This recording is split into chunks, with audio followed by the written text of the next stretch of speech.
Standing Finance Committee resumes.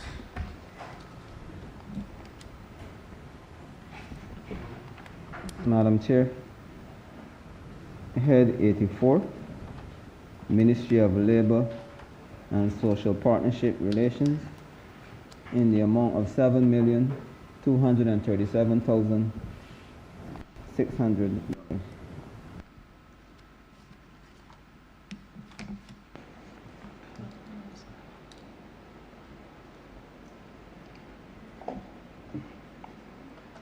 Minister, you may begin. Thank you very much, Chair. Let me first introduce the team, and I must qualify that to say the very, very hardworking team of the Ministry of Labor and the Social Partnership Relations. We have here today Permanent Secretary, Dr. Best. We have on my right, on my left, Chief Labor Officer, Mrs. Hope Greenidge. Behind her, Deputy Permanent Secretary Howell, Coordinator, Ms. Farley, Senior Accountant, Ms. Austin, Mrs. Austin. We have Program Officers, well, before that, Director of Barbados Employment and Career Counseling Service, Mrs. Walcott Dennis. The Chief Research and Planning Officer, Mr. Norville, and 3 program officers, some of the people who really help us carry the weight, Mr. Randy Clark, Ms. Erica Watson, and Ms. Maureen Bowen. And I place on record my thanks to those who are here. As I said, these by and large are the heavy lifters, but also to the team of the ministry that I have really the honor to be called on to lead at this time. By way of introduction, and I will say to the Honorable Chamber and yourself, Madam Chair, that I will not make the error of 2020. This will be a shared presentation. And when I say presentation, I'm speaking about the introduction. It will be shared between myself and the Permanent Secretary. I will speak to the philosophy and policy direction that the ministry is taking. The Permanent Secretary will speak to some of the programs in our program matrix, our results framework, and then I'll wrap by just addressing a couple of areas, specifics, not in detail, but just mentioning a few specifics, and then we give way to any questions that honorable members may have to ask us. The Ministry of Labor and Social Partnership Relations, Madam Chair, is mandated to work with others to create a just society and to position workers in Barbados in the context of that just society, to position workers for personal fulfillment and for effective participation in national development. And that is important for us. Those are the marching orders, so to speak, within which we execute our mandate. And so the various arms of the ministry work together. They are interconnected, each building on others, and we work together and seek to improve that working together to allow us to execute properly the mandate that the people of this country have given to us as we work through the spending of $7 million. So why do we need $7.2 million in this ministry? We begin in relation to the various branches of our ministry by recognizing that good policy must be based on good information. And so the idea of labor market research, forecasting must form the underpinning of whatever we do as a ministry. The MRSU is tasked with that work, labor market forecasting, labor market research, saying to us, this is where we're at, these are the kind of skills we need, this is what the future portends, this is what we have to train and educate and encourage as we move our people forward. And then on that, we base our people development policy and strategy, or HRD, as many of you know it to be. The policy that speaks to the development of our people is based upon that market research, that forecasting. After that, we prepare people for effective participation in country development. And that preparation speaks to our interaction with training institutions, educational institutions. It also speaks to our specific responsibility for career counseling for workers and potential workers. Then after that, we seek to develop opportunities for people to find gainful employment. We work to match workers and potential workers with opportunities on the island, but we are tasked specifically with developing avenues of employment, avenues of personal development outside of the country as well. And so we have what we call our overseas programs, and you will hear more details about those as we move forward. So we are building, we are developing people, we are finding opportunities for them, but this has to be done in an environment where there is a harmonious industrial relations climate. In other words, ladies and gentlemen, honorable members, there must be some kind of order. There is order on the block, there's order in church, there's order in schools, there's order in this honorable chamber. In the industrial relations environment, there also must be some kind of order if we are to be productive and fulfilled workers and citizens. Part of that harmonious industrial relations climate also speaks to the fact that workers must execute their tasks in decent and safe working environment. So we pay a lot of attention to occupational safety and health. We've actually become one of the, maybe we can call ourselves an expert ministry in the Caribbean context. There are other Caribbean islands that turn to us for advice and guidance in the area of occupational safety and health. All of this speaks, honorable members and chair, to the creation of a fair and just society, which is a critical part of the mandate of our ministry, exemplified possibly in a visible and tangible way through the creation of the Social Justice Committee. And that also calls for the building of an involved and effective third sector. The third sector has been involved in country development, maybe from the beginning, principally probably in relation to faith-based organizations, but that has expanded. Our ministry seeks, as it works towards social justice, it seeks to prepare and create and involve a credible and an effective third sector. So that, Madam Chair, honorable members, forms the underpinning, the philosophical construct that we use as a ministry on which to build the programs that you will hear now from the Permanent Secretary, Dr. Best. Your introduction is 10 minutes, so technically you have 2 more minutes to wrap up with your staff.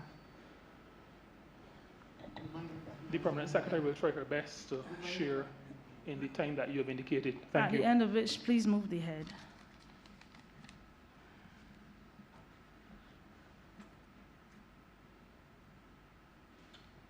Sound. morning, Madam Chair. I am the Permanent Secretary. My name is Dr. Karen Best, and I will try in 2 minutes to outline. The Minister laid the foundation for our presentation this morning, and when he speaks about the labor market research and forecasting, we are going to be looking at identifying strategic sectors with high growth potential to create jobs after COVID-19 and the occupational skills that will be most demanded by employers in a post-COVID recovery. To do this, we have to update the Barbados Standard Occupational Classification, commonly known as BARSOC, and we are going to be doing this in collaboration with the third sector, stakeholders. Sorry, Ms. Best. Honorable Point Leader of Opposition. order, Madam Chair, and of course I will await your ruling on the matter, but it seems to me that as a layperson, this is not proper. We are at a stage in this procedure where the estimates for this ministry are being presented. The head has not yet been moved by the substantive minister, and it seems to me if we're having inputs from members of the public service, then we are into that area of this proceedings which constitutes debate.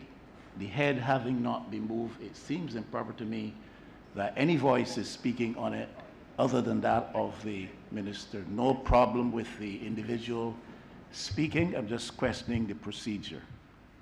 Honorable Leader of the Opposition, after consultation, I believe that you are correct. The head has to be moved before other members of their committee speaks. Thank you very much, Madam Chair. And in moving the head, I will simply say that this ministry, in relation to some basic questions we ask ourselves, how do we assist the vulnerable in our society? For example, regulations to the Safety and Health at Work Act in the final stages of preparation, incorporating ILO conventions in our domestic legislation, addressing the scourge of gender-based violence, ensuring that forgotten groups like petrol station attendants are included in our safety and health regulations, working to ensure that those at the bottom of the pay scale have a livable minimum wage. We support our trade unions, we support our employers' organizations. We also work to assist the productive sectors and assist with government's expanding capital works program. Job Start Plus, our first jobs program, is one of those.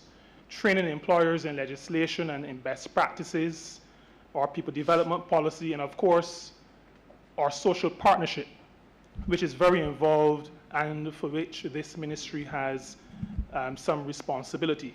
And we also, even though we are considered a social ministry, as opposed to what others may consider the economic productive sectors, we also have a role in improving competitiveness and removing obstacles to growth. And we do that through our education, our training, particularly by making information that will assist the productive sectors, making that information available on a 24/7 basis. That is to say, we use social media, we use the internet to get that done. We focus a lot on safety and health at work, our national workplace wellness policy, strengthening our employment rights tribunal structure, and the labor code, which we have started work on implementing. These are all things that will help us to improve competitiveness in this country, in this economy, and speak to removing obstacles to the growth that we are so aggressively pursuing. And so with that, Madam Chair, allow me to move Head 34 in the Head 84 in the amount of $7,237,600. And I beg that this head stand parked. Not as yet, okay. Second. You going? Okay.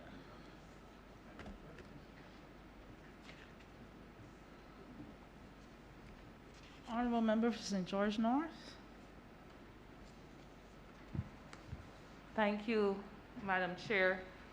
And I want to thank the Minister of Labor for his presentation. As he was speaking, there are three things that jumped out at me: the support for labor, the minimum wage, and occupational safety and health. First question I would like to ask the Minister is, what program does the ministry have in place during the coming financial year to demonstrate its support for labor? Thank you very much, Honourable Member. Our support for labor is ongoing. In terms of special programs, I think I understand the question, but I need to make it very, very clear that we have ongoing rapport, dialogue with trade unions and with the union, the umbrella body representing employers in this country. We also have a relationship with the Caribbean Congress of Labor. We have been, over the years, working with the trade union movement, particularly in the matter of training. And I will allow the Chief Labor Officer to speak some more to what that will look like as we move forward in terms of working with the trade union movement, both the Barbados Workers Union, and we've also have in place, or are putting in place, a plan to assist the Congress of Trade Unions and Staff Associations as well, particularly in relation to the matter of occupational safety and health.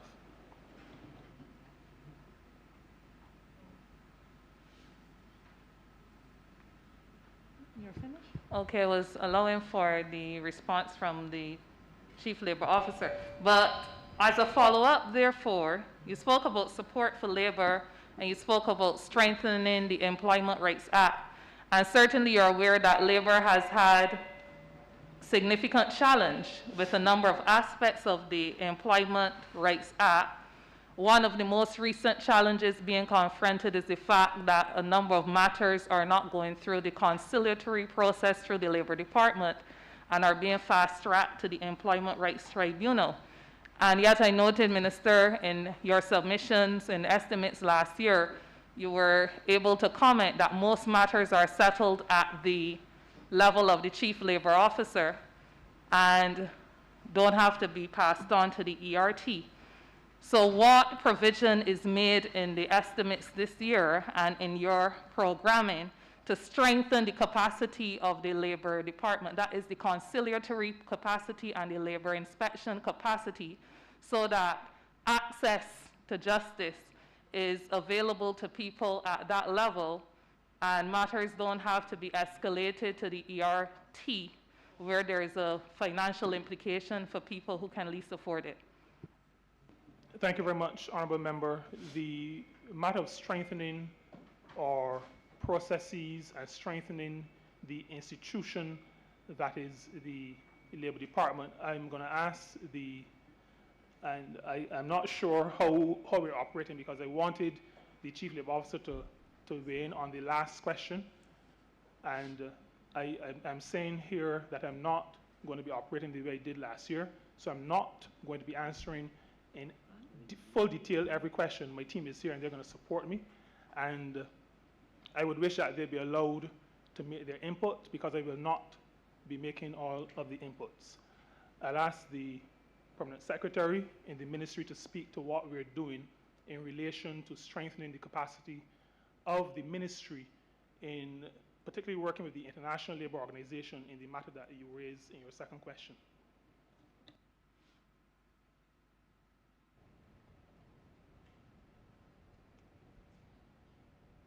Dr. Karen Best, Permanent Secretary, Ministry of Labor and Social Partnership Relation.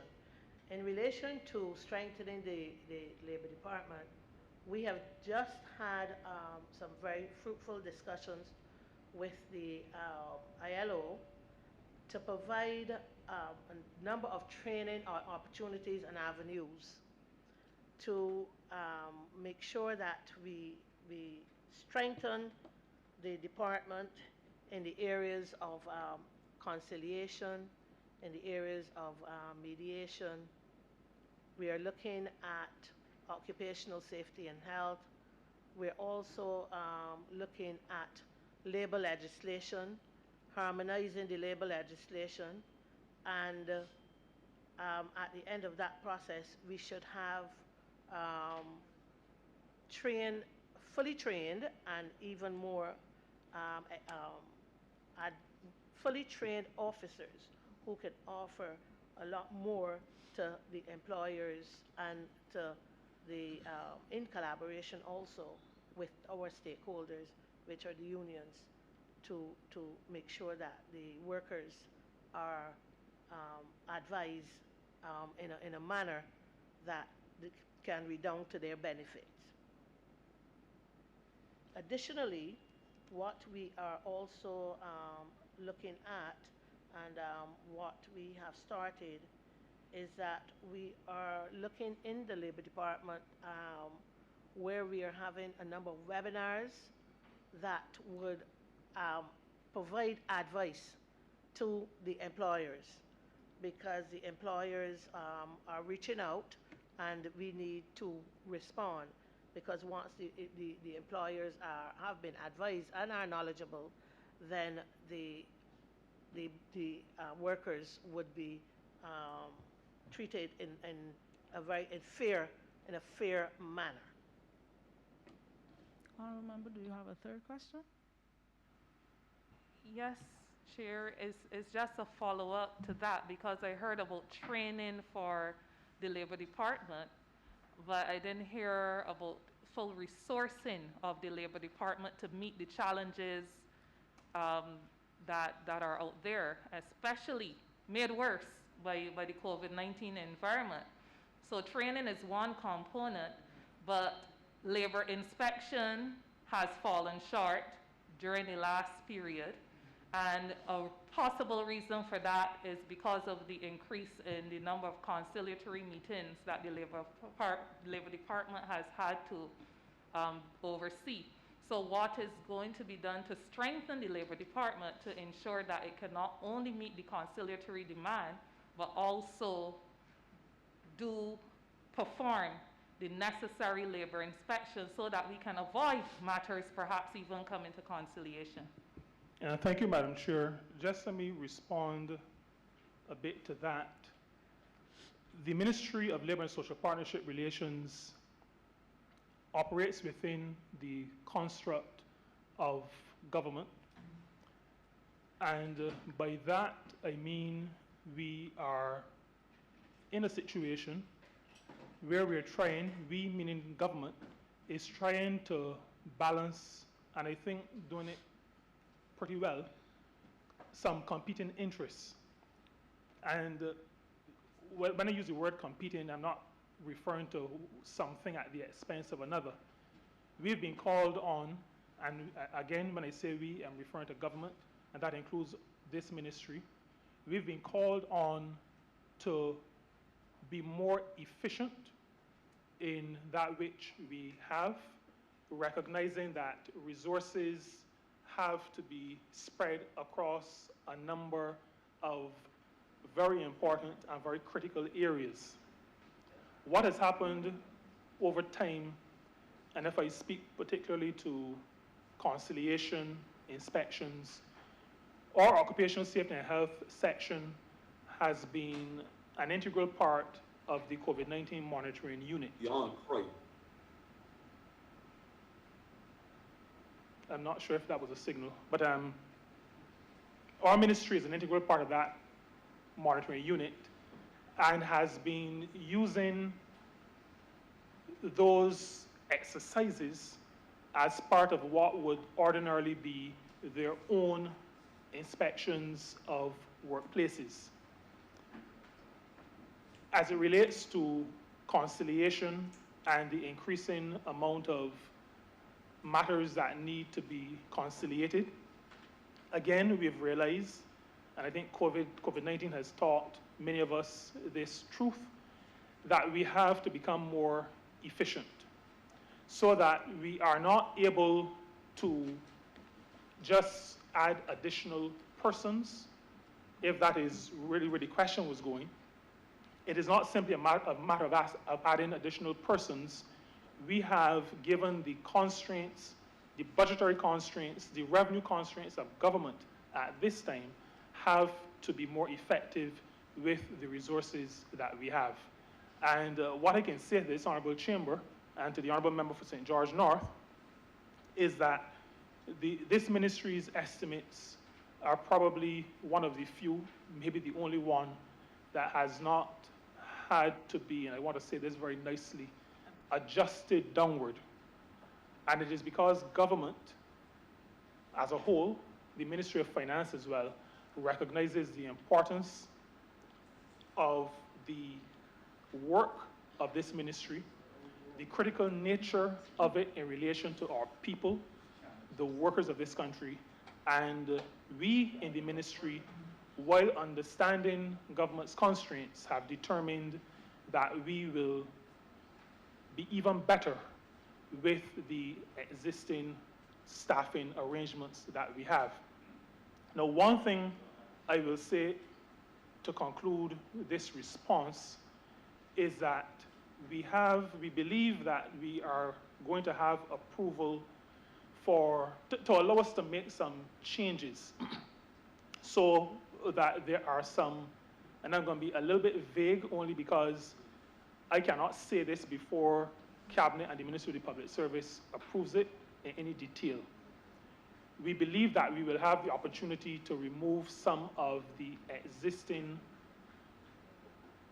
responsibilities from officers, from some of the senior officers in the Labor Department, and have them separated so that those officers can focus more intently on what the Honourable Member for St. George North would have been referring to, the matters of conciliation, education, that are our responsibility.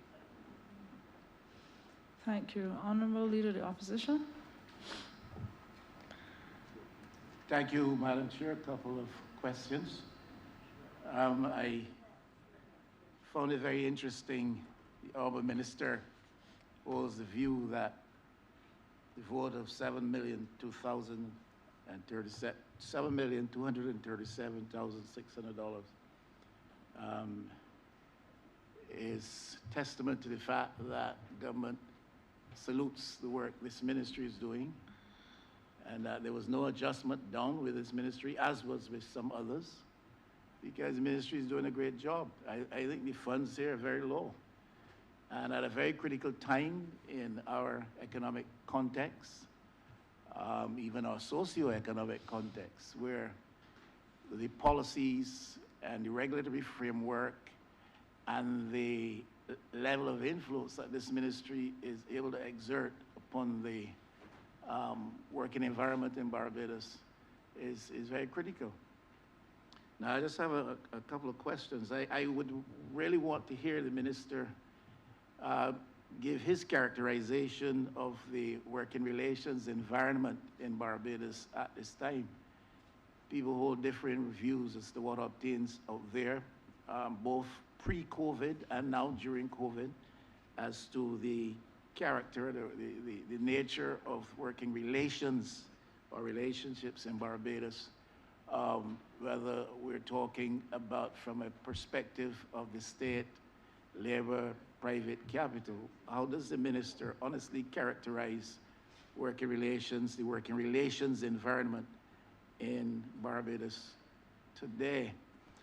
I think particularly connected with that issue is the dynamic of capital dominance in Barbados. That has always been the case.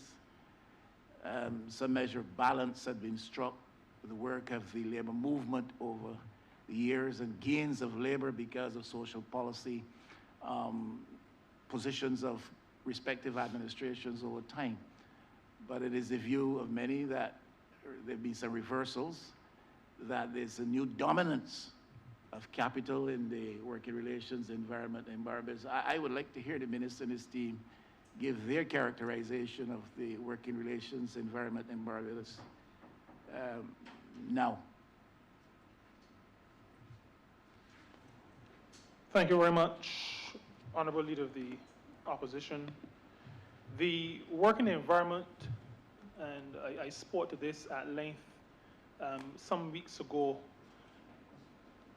can be characterized as tense.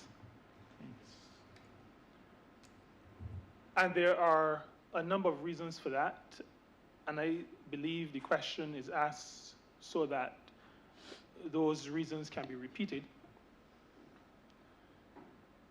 There is a fear on the part of workers, uncertainty about the future of their jobs.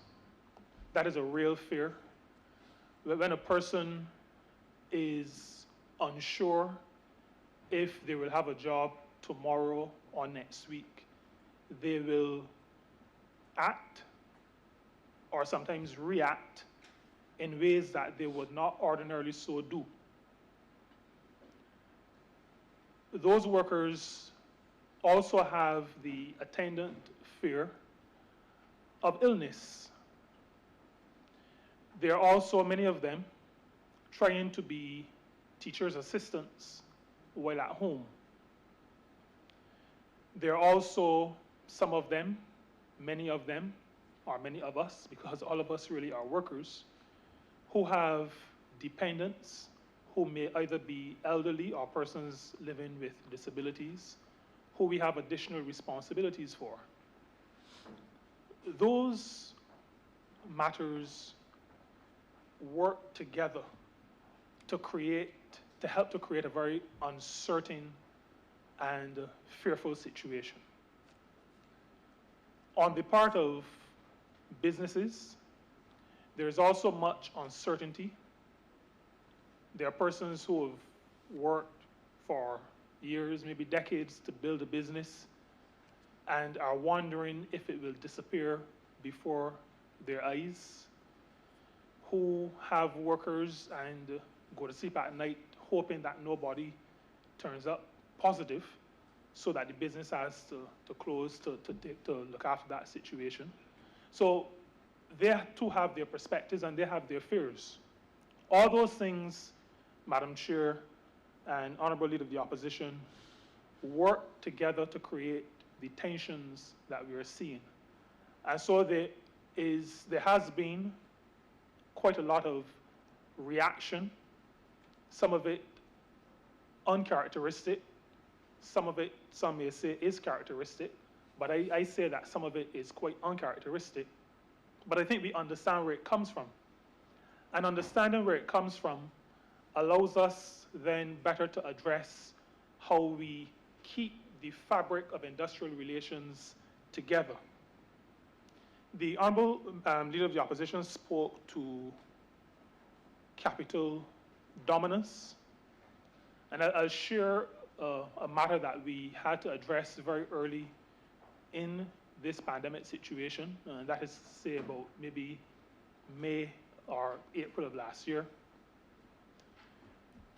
There was a feeling on the part of employers that the matter of laying off workers when you have less than 6 weeks within which to do it, so there's an announcement of a pause or lockdown or shutdown, and there is not the 6 weeks for the consultation that is required. There was the view that what was required in that situation was simply writing a letter to the Chief Labor Officer informing that we are laying off X number of workers, and once that letter went off and you were satisfied that it may have reached, then you proceeded to effect the reduction in the level of staffing. We made it very clear, very early, and this is where this government and this ministry has been working really closely with the social partnership, because it was at the social partnership that we were able to address that matter head-on. And as the honorable member for St. Michael West knows, we have, and I know that he still does have a policy of facing it and fixing it. So we never say that there are no issues, but we know that we have to face them and to fix them. I come to this honorable place with that as my background.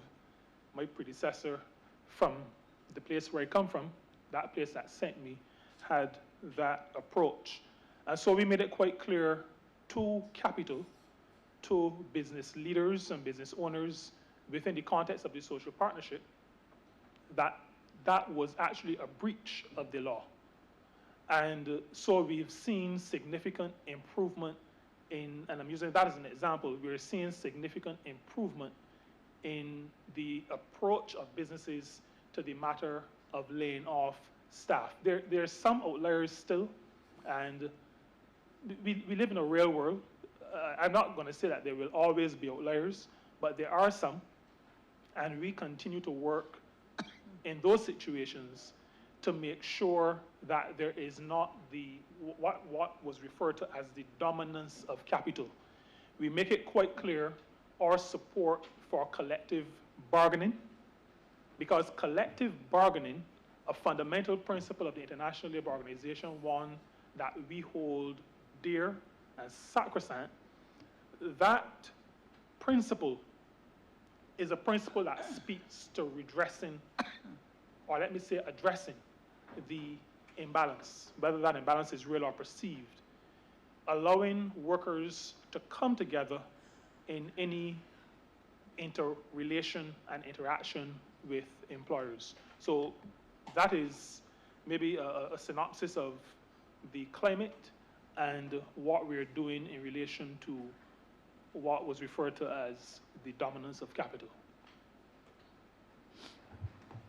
Madam Chair, I don't mean to scold my honorable friend. He said he's spoken at length on these matters previously. I hold the view that the honorable gentleman is the most silent, if that's correct grammar, of all labor ministers that we've ever had in this country, certainly in independent Barbados. And I don't think he has been speaking enough and speaking substantively enough to the pertinent issues around labor relations in Barbados, in the labor relations environment in Barbados. In responding to my query, he sort of said it in the context of COVID and the tensions brought about by uncertainty over job and uncertainty over the viability of businesses because of the COVID dynamics. But a lot of these things, Madam Chair, predate COVID and will still be with us after COVID. If nothing of substance is done, I'd like to know where in the minutes that we see any contemplation, any indicative attempt to address some of these issues. Now, we have still got problems with unionization in Barbados, what they call union busting, and businesses, especially foreign, and not only foreign owned, but some local businesses that don't want their people to become unionized. You talk about collective bargaining agreements, but how viable and how important are they in a context of a culture where it is permitted that companies, because of who they are or because of what they have or because of what they bring to the table, will stop its employees from becoming part of a union or would want to bust up union activities. We've had recent cases of that even in recent days. There's a whole question of exploitation of the labor force in Barbados, particularly so women. And this is as perennial as the breeze over there that comes every day. It's been with us forever. And we've got to address that and frontally. Yes, the phrase face it and fix it may be popular and intended well by those who use it, but there's some issues that we are not facing and fixing, and exploitation of our workforce, especially females in the workforce, in the work environment in Barbados is still a reality. Conditions of, not only conditions of service, but conditions under which people are forced to work, even in the public sector, even with respect to the Parliament of Barbados. These things are still very, very, very real. Pay levels, of course. So I don't think that we can restrict our analysis of this, our characterization of this to anything that has transpired in the last several months on the COVID and the dynamics which that has brought. It comes before that, will probably be here after that, and I think frontally, government with such a huge mandate as this one has an expected responsibility, a remit, to address some of these things in significant ways. I haven't heard anything substantial about efficacy of the Employment Rights Tribunal, several payments tribunals, and things like this. We talk a lot about social partnership, but I am not too sure sometimes as to the genuineness of what comes out of social partnership interaction. So I am not happy with the characterization of the labor relations environment which I have heard, and I just want to put that on the record. I'm not saying this to in any way be critical of my honorable friend or reduce him or his image. I am saying this to encourage him, Madam Chair. I'll rest for now.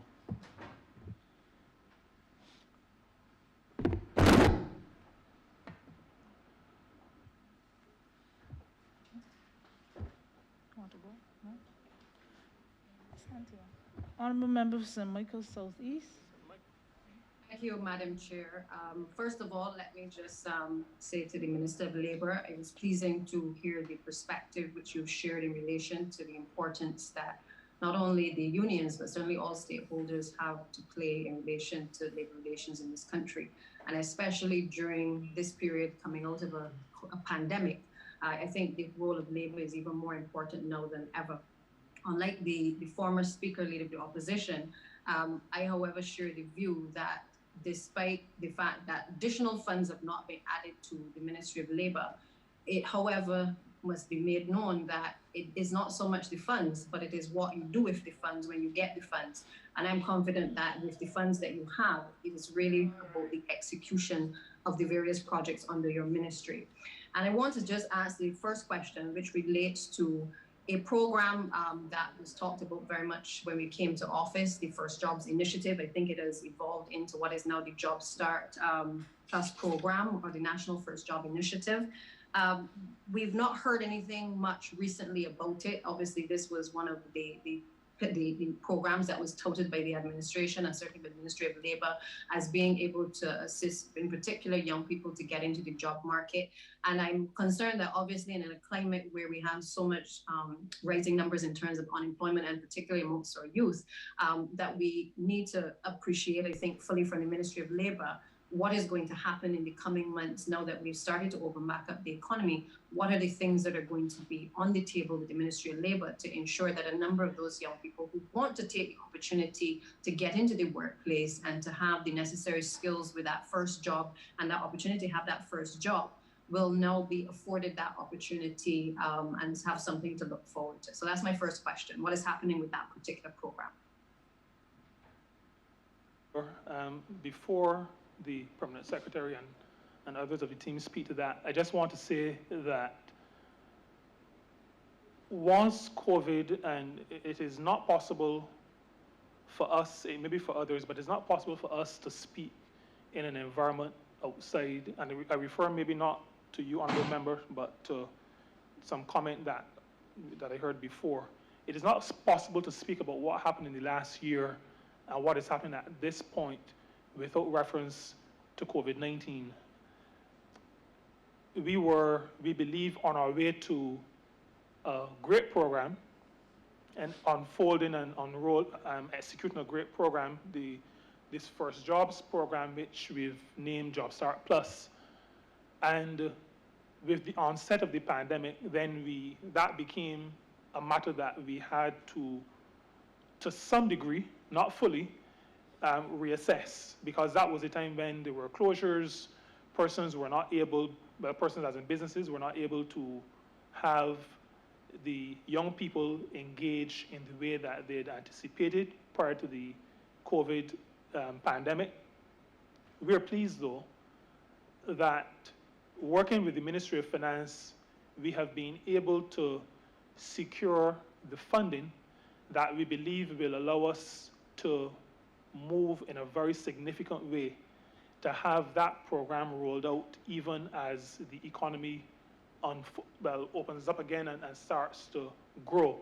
We realize that there are going to be constraints on the part of employers, and we are now better able to work with those employers to make sure that we are able to have a program that allows young people to get their foot into the door, to be able to get that first set of experience that employers so often ask for.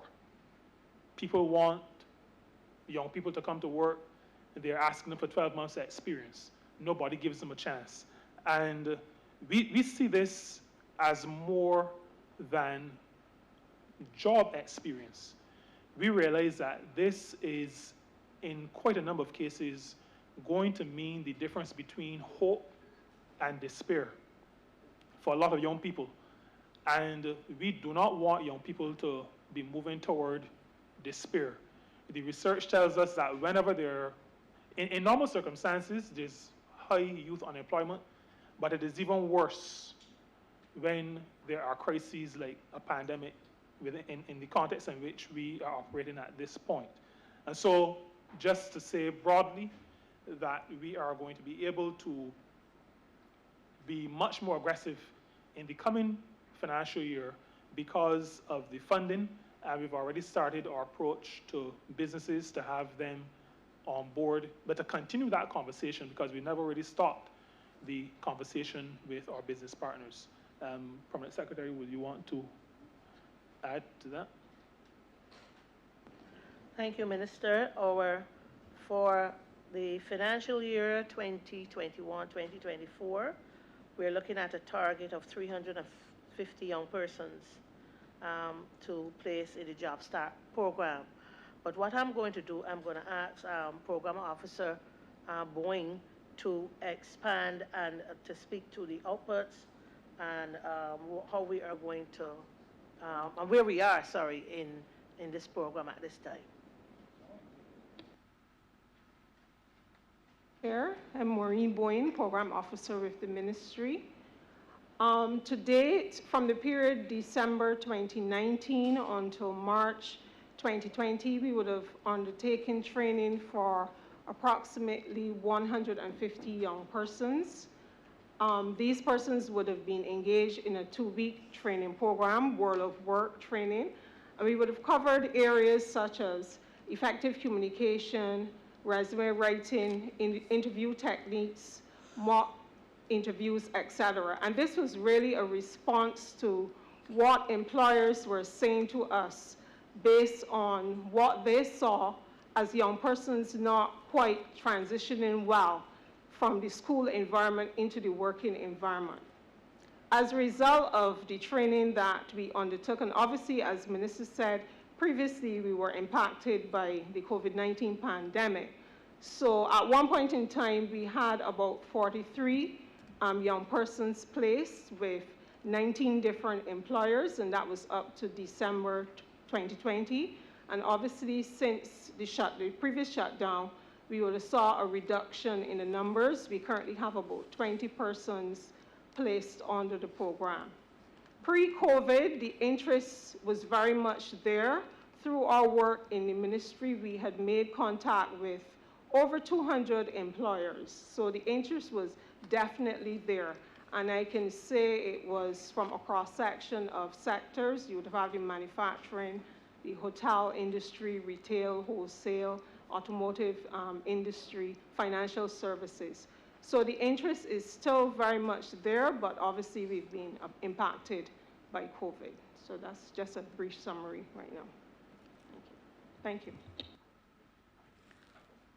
Thank you to the team, and I do look forward to being able, through education as well, to work with you to strengthen certainly the rollout of that particular program, because it is, as you would appreciate, extremely important for us to be able to allow young people to transition from secondary school into the job environment. Now that brings me to my second question, which relates really to the public education, the awareness of labor and labor relations generally, industrial relations generally. And I say that because even as I've entered the Ministry of Education, obviously I've had my own challenges relating to unions and certainly relating to understanding all of the issues surrounding the various stakeholders in education.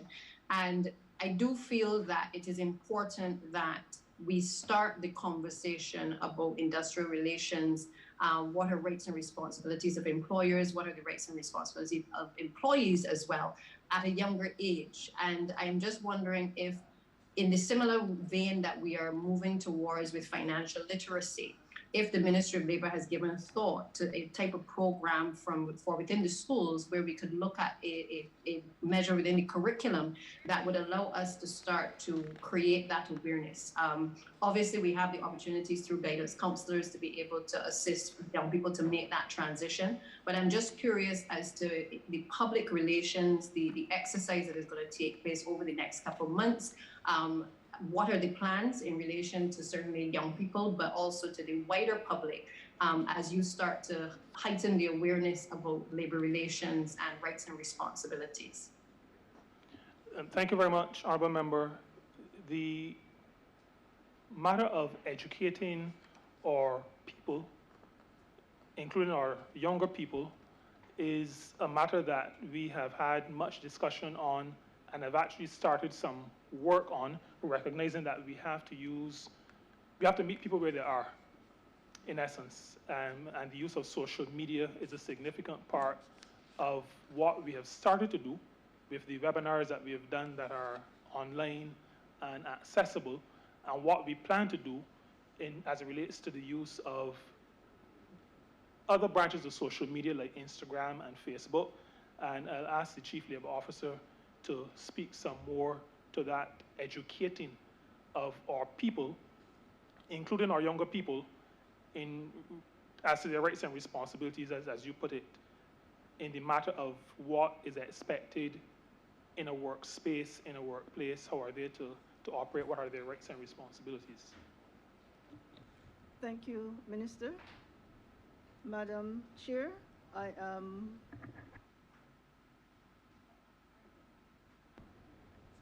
Yes. Thank you, Minister. Madam Chair, I am Claudette Hope Greenwich, Chief Labor Officer Acting. And with regard to public education and training, including what would be done for young persons and at the secondary and perhaps even the primary school level, as would be appropriate for their age, the department through the ministry will continue its public education program, but in a different way over the course of this financial year.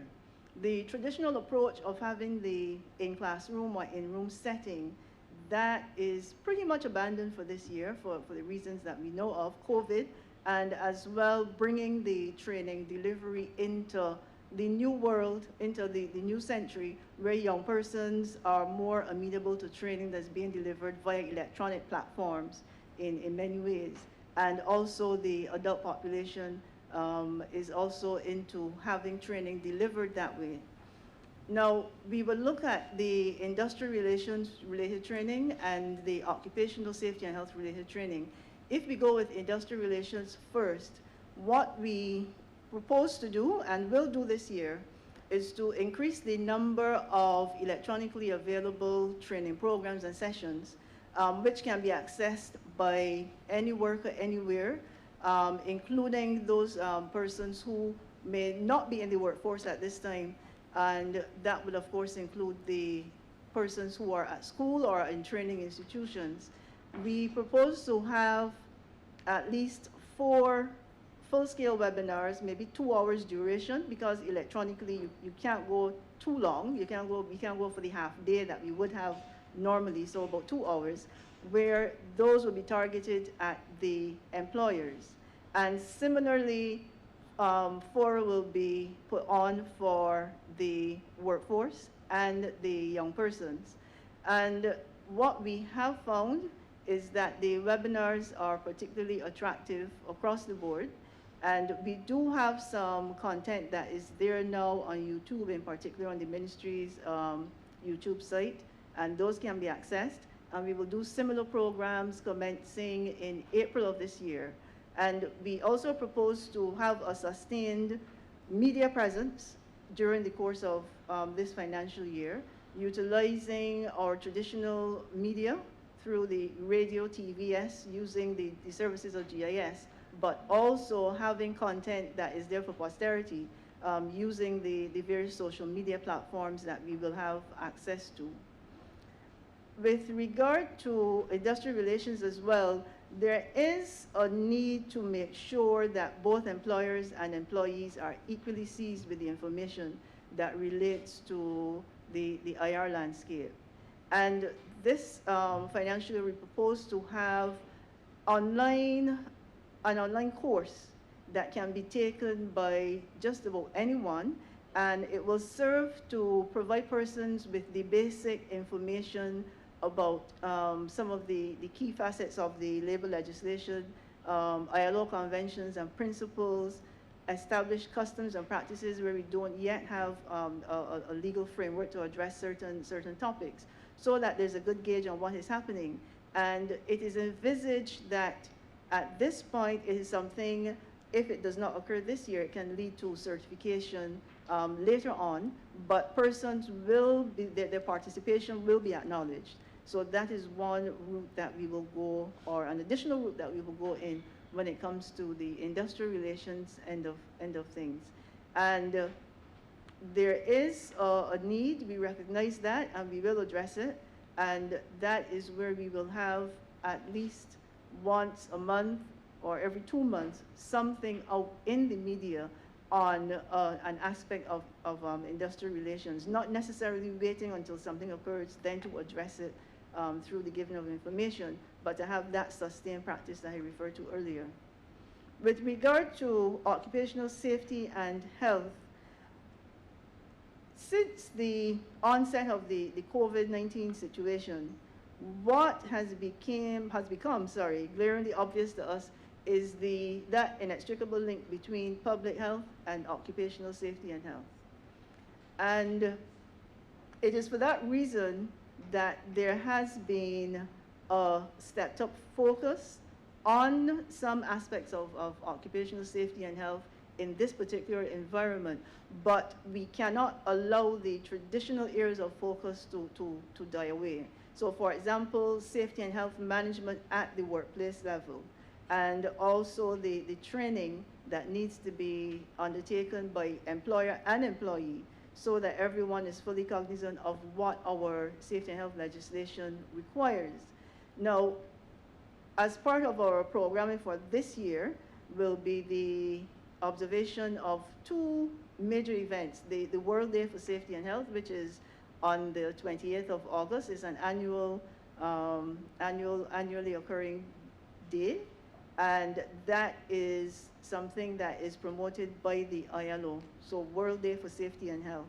And this time around, in that the theme for the day addresses resilience and building in and building out relevant and meaningful safety and health systems, occupational safety and health systems.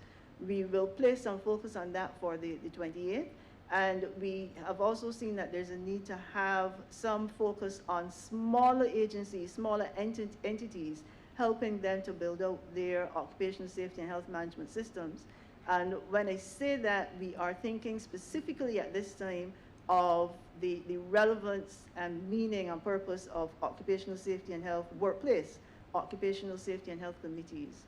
The second major plank for safety and health this year will come around in mid-year, around the end of June, early July, and that is the observing of Occupational Safety and Health Week, where there is usually, and this time around we anticipate an increase, there's usually a huge amount of buy-in by both employers and employees. This year we will be doing it virtually, so the subscriptions are anticipated to be much more, the reach will be much greater. But we will be looking at areas such as the same organization for organizing for safety and health. In addition to that, we'll be looking at indoor air quality as an area, and also It may seem strange to some persons, but violence and harassment, the occupational safety dimension of that, and that is in keeping and along the lines of the newest ILO Convention on Violence and Harassment in the World of Work, a convention to which Barbados contributed very significantly over the course of its development up to when it became a reality in 2019. Outside of that, or in addition to those two main planks for occupational safety and health, the program will continue.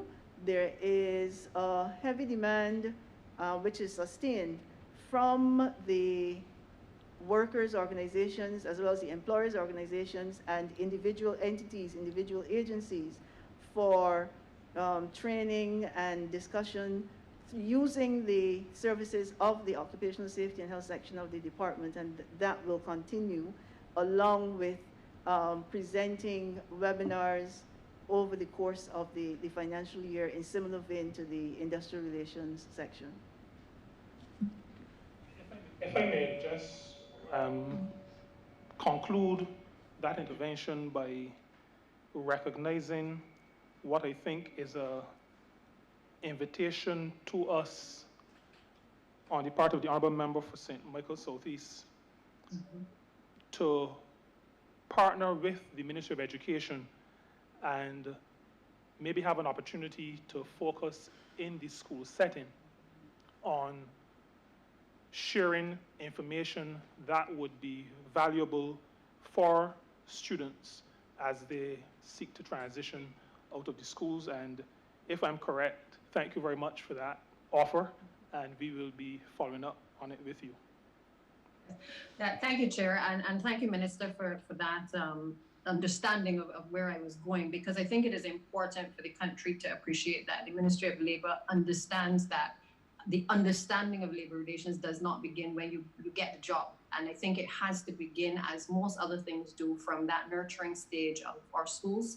I don't think that everything has to be delivered in person, and I think this pandemic has shown us that. But equally, I think and you've been doing an excellent job with the training initiative and creating, working to create a number of online tutorials and videos that can assist Barbadians in their own time to be able to be exposed to various areas. So I think this period has shown us we can do different things. We don't have to do things in the ordinary way. And so I look forward to that engagement. Dr. Best certainly knows how to reach us. She's very familiar with the Ministry of Education, and therefore I'm sure that this is something that she can certainly help to pilot within the ministry in making sure that our curriculum reflects a knowledge of the rights and responsibilities of young people as they go into the world of work. The other point, just to follow on from the officer as well, was the issue of publicity in the workplace, and certainly allowing the ministry needs to rather take the lead on issues, particularly in this pandemic. And I say that because I have been hearing quite a lot of noise regarding no jab, no job. And I do feel that this is an area where there's been a lot of fear, there's been a lot of confusion created by employees across the island. Obviously, some of it may be more external, but of course, anything that happens external affects us internally as well. And so I do think that in settling the population about what that means, what are the rights of employees, what are the rights of employers, what does vaccination require of you, but equally, can an employer get rid of you or not engage you because you have not been vaccinated? I think these are real issues that average Barbadians are probably asking themselves. There may be uncertainties, and I do feel that now is the time for Ministry of Labour to maybe be proactive in helping to answer some of those questions, as opposed to waiting until we have scenarios where either employers make mistakes or equally employees are uncertain about the environment into which they are going into. But I look forward to that engagement with you. My final question relates to the budget that has been allocated for the Third Sector Commission. I know that there's about $197,000 that is included for the Third Sector Commission within the ministry. The intention, I gather, is to basically conduct a number of meetings with the National Third Sector Advisory Committee. I am therefore curious, given all that we hear about the third sector, their contribution to the economy, the impact certainly that COVID has had on them, because they've not escaped the difficulties that we've all experienced with COVID. Many of them are the persons who run these organizations are the persons who really help to take up the slack where government or other institutions may not be able to do so, helping whether it's the homeless or dealing with a number of social interventions, feeding people. And therefore, I am concerned that as we move forward for this next financial year, that we need to be clear as to the role that I think the Ministry of Labour envisages in relation to what that sector will do and how we will more formalize them as part of assisting government with its agenda. A number of the persons in the third sector have obviously expressed concerns about their own financial resources, the ability of even a lot of the elderly people who would have assisted with the programs, who now, because of their own chronic illnesses, have not been able to come out and to basically fully participate. So they have been pretty much hard struck. But I'm hopeful that as we move forward, we can have some attempts to do some capacity building, maybe take this time to strengthen the organizations, make sure that they're properly regulated, and perhaps even, as has been suggested, I believe, by members of the third sector, even looking at the possibility of some kind of help desk within the Ministry of Labour, where persons may be in a position to, instead of going to different ministries, trying to see how they can help a particular ministry, having a central location, almost like a clearinghouse, that those entities can visit and basically put forward their proposals, and then those proposals are forwarded on to the respective ministries. Because I gather that in a lot of cases, what seems to happen is that the information gets lost somewhere in the system, or it goes to the wrong ministry, and then it is not fully taken up within the time frame that they would have wanted to offer their services. The other issue, I think, with this sector is that I think the Ministry of Labour also needs to be looking at deepening the relationship in terms of contractual arrangements with the sector. A number of these organizations have proven track records. They've been doing excellent work. And I do feel that if they're offering an excellent service, then perhaps we need to partner with them, certainly not only as a revenue generating stream for them, but certainly being able to allow us as government to deliver services effectively rather than trying to reinvent the wheel. So I just wanted to hear your thoughts in terms of what this committee and commission is intended to do, and what the future for the third sector will look like through the Ministry of Labour. Thank you very much, Honourable Member. The third sector, I'm really happy that you raised this, because this is something that has taken much of our attention over the past months and couple of years, and it is an area that we recognize is vitally important for the country. And I mentioned initially in the opening remarks the fact that the third sector has been involved with country development, not always in a positive way. If I go back to the very beginning of what would have been the settlement of the 1600s, and that is in relation to faith-based organizations, but there has been involvement. So whether it was back in those days the matter of education, there has been that involvement, and our ministry is tasked with helping third sector organizations to maximize their influence, to maximize their effectiveness.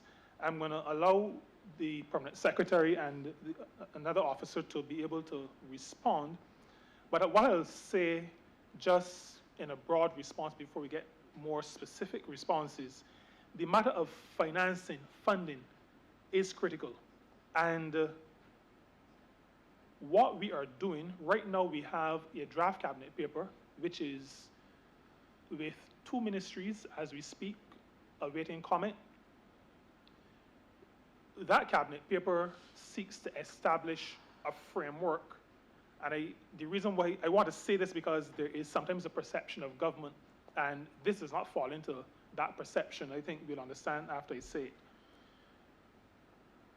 Our approach is not to take over third sector organizations, not to tell them what to do, but to be facilitators, to facilitate these organizations, civil society organizations, faith-based organizations, CBOs, NGOs, assisting them in becoming, as far as the public is concerned and as far as funding agencies are concerned, more credible. Because I agree with you, Honorable Member, that one of the limiting factors we have found with third sector organizations is capacity to generate the funding that is necessary to execute the very good work, which is often in the minds of the founder and founders of these organizations. So the building of the credibility, establishing a register where we can say to the world, these are the objectives and aims of this organization. They have submitted their financial reports. As far as we're concerned, they are following what they indicated that they were going to be following.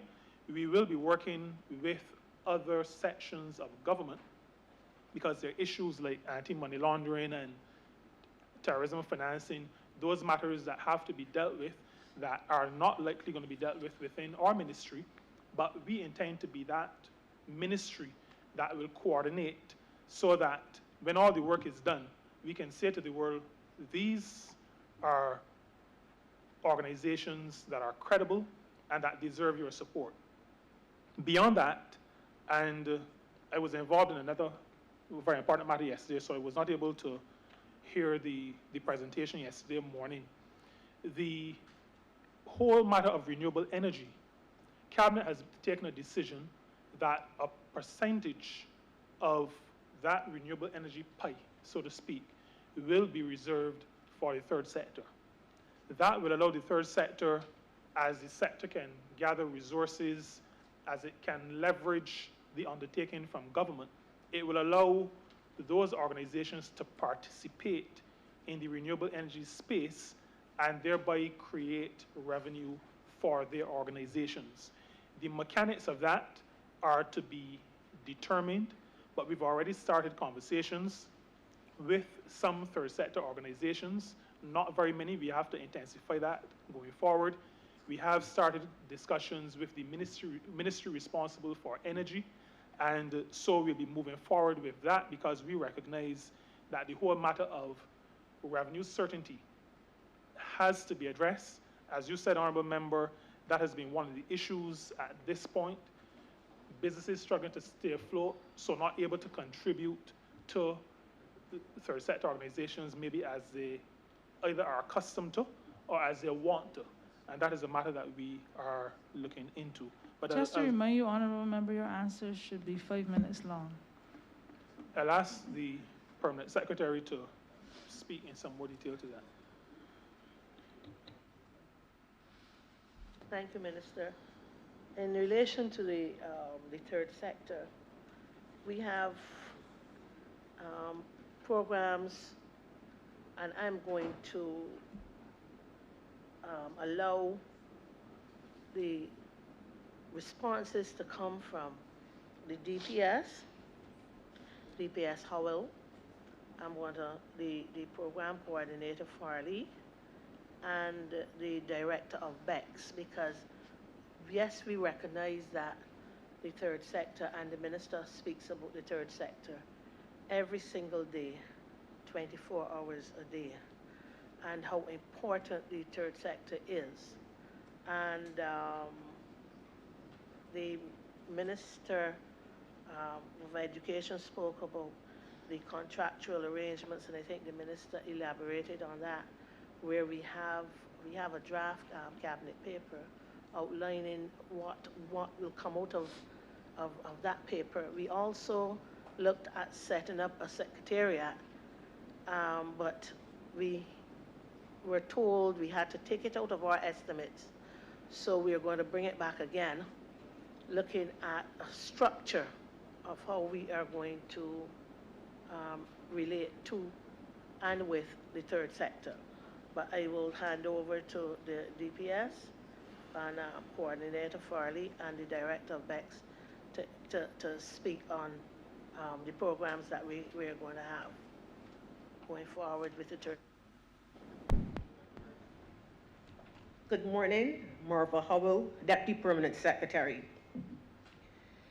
As Minister alluded to, yes, we are trying to create a one-stop shop where the third sector organizations will be able to, in terms of their registration, in terms of getting access to finances, access to concessions, and in terms of creating that regulatory framework where they become more healthy and vibrant, because we do recognize the reach that third sector organizations have within the various communities.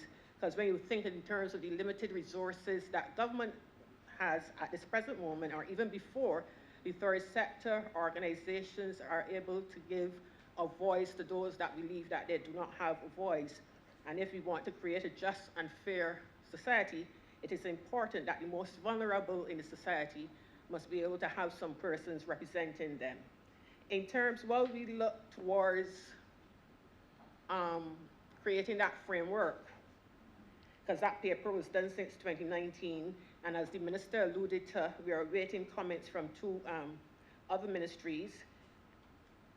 We are looking in terms of capacity building within third sector organizations, because you'll have some that are in a lot stronger position financially than others, and in terms of the numbers. So for this current financial year, we have done workshops in terms of governance and proposal writing.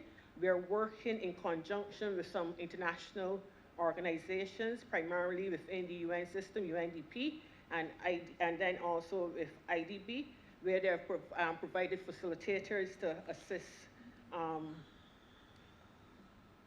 doing the presentations. Governance is a very wide area, so we will continue with that when the new financial year starts. In terms of proposal writing, as I said before, government does not have all the resources that we can give, the technical support. So if they know when international aid or development organizations have funds and they can submit proposals, at least they can be considered for some of the funding. So we also focus in terms of financial management, and we have been speaking with the third sector organizations to make sure that what we recognize as a need is really a need. We are also looking, and once we are able to get that third sector secretariat set up, and they'll be encouraged to register, because we do not want where, as the minister alluded to, the issue of money laundering, where some unscrupulous agencies may come to try to launder money through those third sector organizations. So those are some of the things that we are looking at for the upcoming financial year to continue capacity building.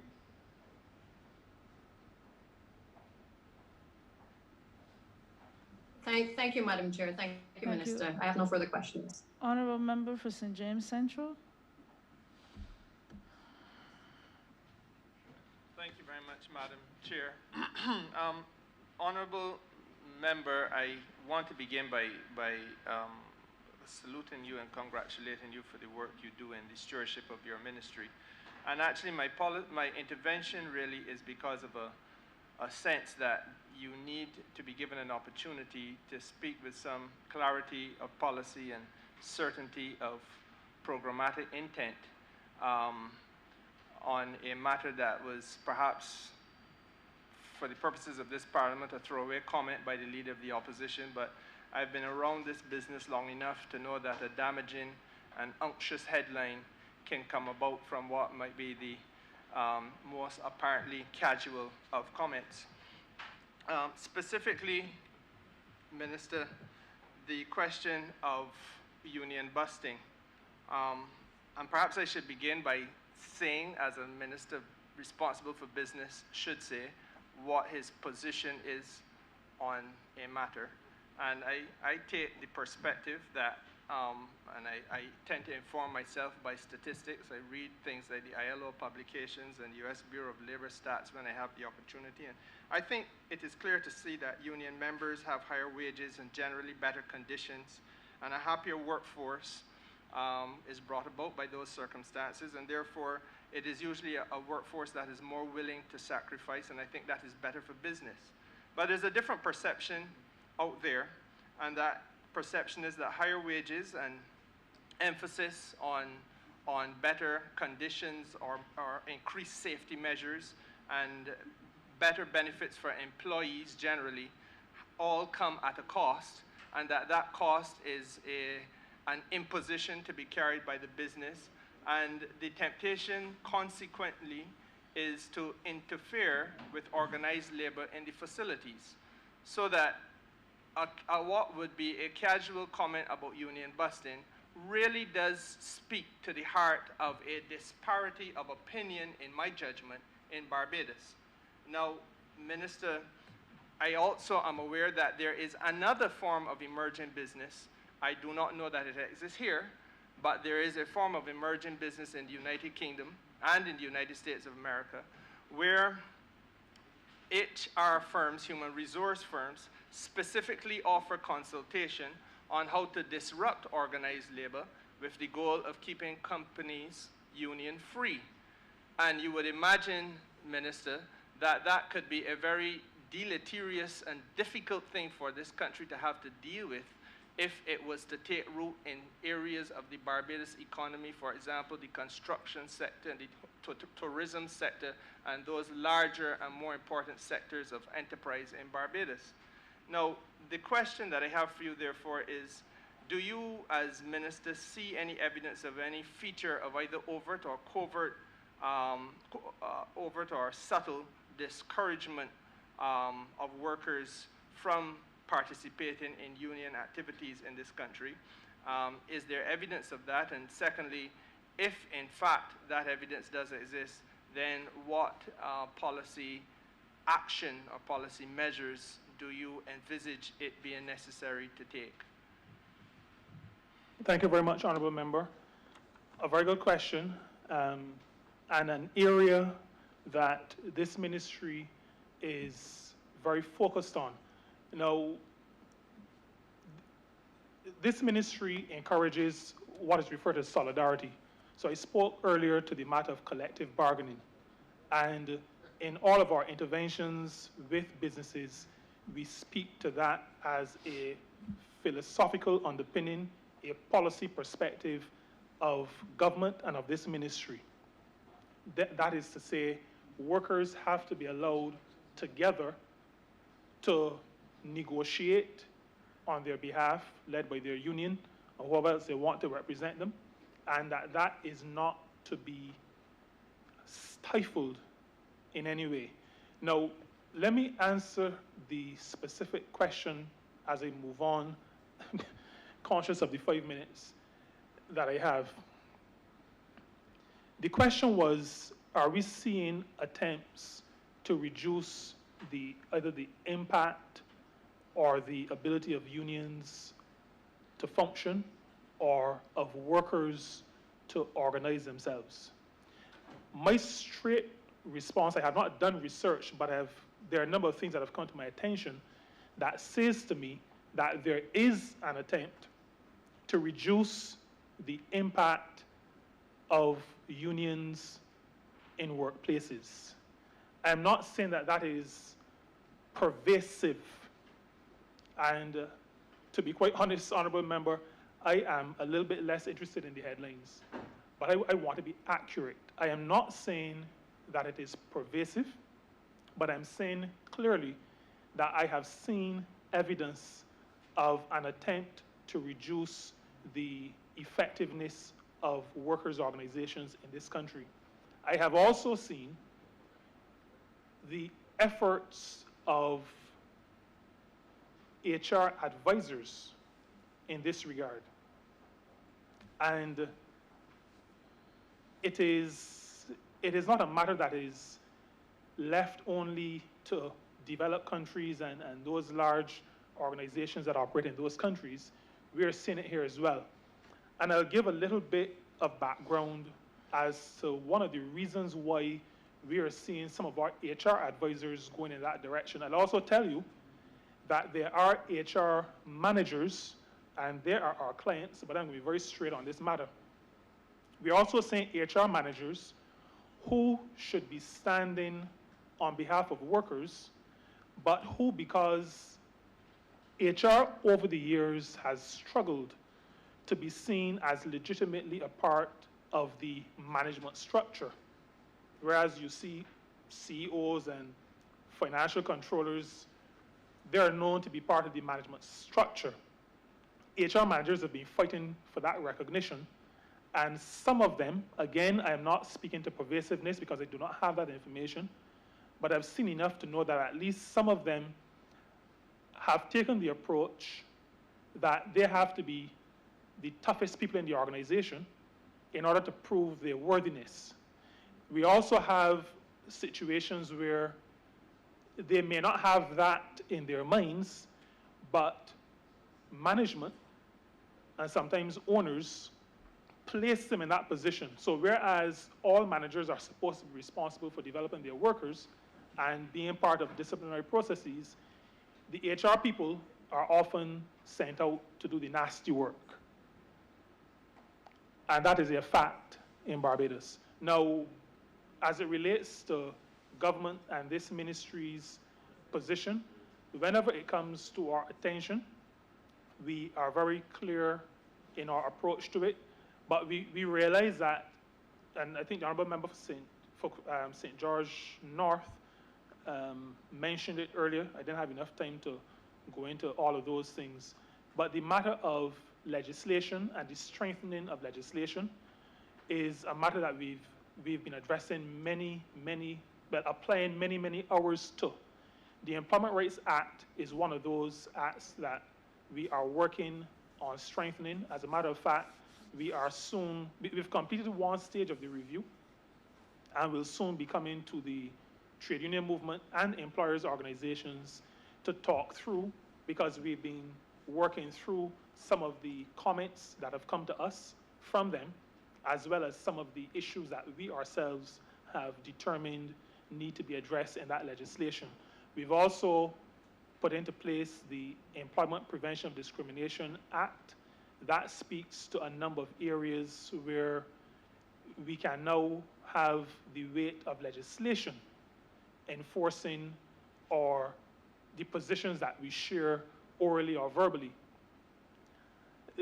But we have zero tolerance when it comes to union busting, when it comes to preventing the work of trade unions, when it comes to limiting in any way how workers can organize in furtherance of their own interests. And I just want to say, because you spoke about the benefits that workers have worked hard for over the years and how it is seen often as a cost to a company. And I just want to say this to this honorable chamber, but also to the public. A contented worker is a more productive worker. And my encouragement to businesses is not to engage in bad hiring and then penalize your good workers, because that is what often happens. People do not pay enough attention to their hiring systems, and then because of the challenges that lack of attention has engendered, then take it out on everybody in the work situation. I'm calling on employers to pay more attention to their hiring, and after that, pay a lot of attention to training and development. Your people are your primary ambassadors. Your people are the ones who will make or break your business. And so I just would want to share those thoughts as a response to you, Honorable Member. Thank you. Honorable Member for St. John, St. Philip West. Thank you very much, Madam Chair. Honorable Member, in your opening statements, you would have mentioned that the ministry helps in assisting people to find employment. And under Program 420, Subprogram 0422, there's a mention in the subprogram statement about the Barbados Liaison Service in Canada and in the USA. What I'm asking is there any intention on the part of the ministry to expand the programs? Because Barbadians would be well aware of the farm labor program and the hotel workers programs. If you have, if you can share that with us, and if not, are you intending to expand both the programs themselves and also the territories within which you seek that employment? Thank you. Thank you very much for the question, Honourable Member. I'll ask the Director of BEX to respond to that.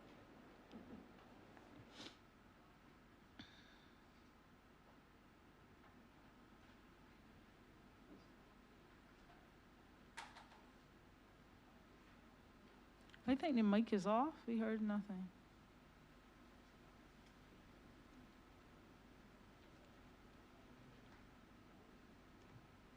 Yes. Are you hearing? We're not. I think so. Speak. Okay. Can you hear me now? Yes. Okay. I was saying that we do plan to expand both in terms of the areas that we have workers opportunities being Ma'am, sourced please? in. Sorry to interrupt. Can you give us your name and post, please? The name is Yvette Walcott Dennis, Director of the Barbados Employment and Career Counseling Service. Thank you. Go ahead. So we are looking to expand in the areas of the various countries. Yes, we have the Miami office where we look to source jobs in the USA, and we have Canada where most persons will know that we have the hotel, as you did say, and the agricultural sectors. But we are also looking at expanding into the UK. Currently, we are preparing to send some workers to the UK. We started a program last year, but it was seriously impacted by the COVID, where there was a pilot program in the agricultural sector. We are preparing to send workers, additional workers to the UK this month and next month. We're hoping that we will have the first few persons going up to the UK. In addition to that, we are hoping to work through the Ministry of Foreign Affairs and the various missions that we have around the world to reach out to seek and source employment in those areas, in wherever those missions are. And in terms of the sectors, we're looking in Miami and in Canada as well to expand into the equine industries. We also are looking at sourcing employment in the areas of green technology. So we're looking at the skilled trades, and we're looking at other areas, which is where we're working with other units in the ministry, the Manpower Research Unit, where we're looking to do research to find those areas where there are skills in demand, to see that we can get our liaison officers and our partners throughout the diaspora and wherever we can have persons, for instance, farmer workers who went through the ministry and are living and working in these various jurisdictions, where we can work with them to get our, to source employment and to get our Barbadians traveling to work. Thank you. Thank you. Honorable Leader of the Opposition? There's Sorry, Minister. Go ahead, we weren't able to hear. Okay, what I want to just add very quickly to what the Director of BEX has indicated. When we met, and this ministry is always open to good ideas, and we welcome any that come by way of this exercise today. While we were before the Ministry of Finance defending our estimates as part of the process, the matter of moving into areas that could see exchanges in what are called the professional areas, and in some cases more academic type areas, was put on the table, and it was actually by the Honourable Member for St. Michael South Central. And we have taken that on board, and the Director of BEX is also pursuing those opportunities. The plans are in very embryonic stages, but we have recognized and we have accepted that Barbados can benefit from our people being further exposed to different technology, different ways of doing things. We can benefit. We can also share some of our best practices with others, but we are pursuing opportunities over and above those areas that would be considered technical areas. And when I say over and above, I mean apart from. There is no stratification as far as we're concerned with different jobs or job types, but apart from the traditional hospitality, agriculture, and other what are considered technical areas, we're also moving into other areas that are considered by some to be what are called other professional areas as well. Thank you. Honorable Leader of the Opposition.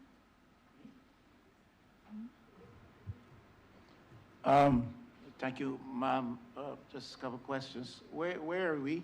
If I may ask the minister, if he is at liberty to say at this stage, where are we with plans on minimum wage legislation? I hope I didn't miss anything that might have been said on that earlier. And what is the true unemployment level in Barbados? What is the true unemployment level in Barbados at this stage? And against the backdrop of both those questions, the third question, government has signaled an intention to address the issue of the Barbados population by reference to immigration policy. And does the minister anticipate, does he have any thoughts, he and his team, on the matter of the tension between a policy to increase the Barbados population by reference to immigration and the labor demands and the unemployment levels in Barbados? Thank you very much, Honourable Member. The first question in relation to minimum wage legislation, we have published a notice of intention to make a minimum wage order. We have also published a draft minimum wage order.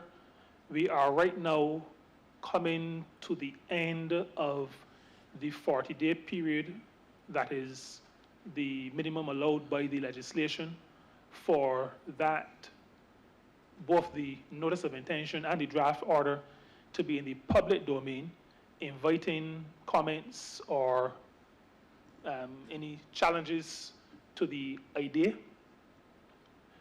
The few that we have received are with the minimum wage board, and that is also a matter of following the process outlined by the law. We intend, as we've said before, to make an order that will become effective April 1st, 2021, and we are on course for that. The 40-day period ends just around the middle of this month, well, in a few days, and then we have the responses from the minimum wage board, after which we go back to cabinet, and cabinet then agrees to whatever recommendation or adjust whatever recommendation we from the ministry make to the cabinet being that decision-making body. The new minimum wage and any sectoral minimum wages will become effective 1st of April 2021. The honourable member asks for the unemployment figure for Barbados at this point. I do not have that number, and I will not attempt to guess the number. The matter of, but let me say on that, as far as this ministry is concerned, any unemployment is a matter to be addressed. And whereas I am not able to give you what the actual unemployment number is at this point, what I will say to you is that, what I will say to the Honourable Chamber, is that all the work of this ministry responsible for labor and social partnership relations, all of our work is geared toward finding employment opportunities. We often say in our management meetings, our responsibility is to prepare Bajans for work and find work for Bajans. And that is an informal way of how we set about our various tasks.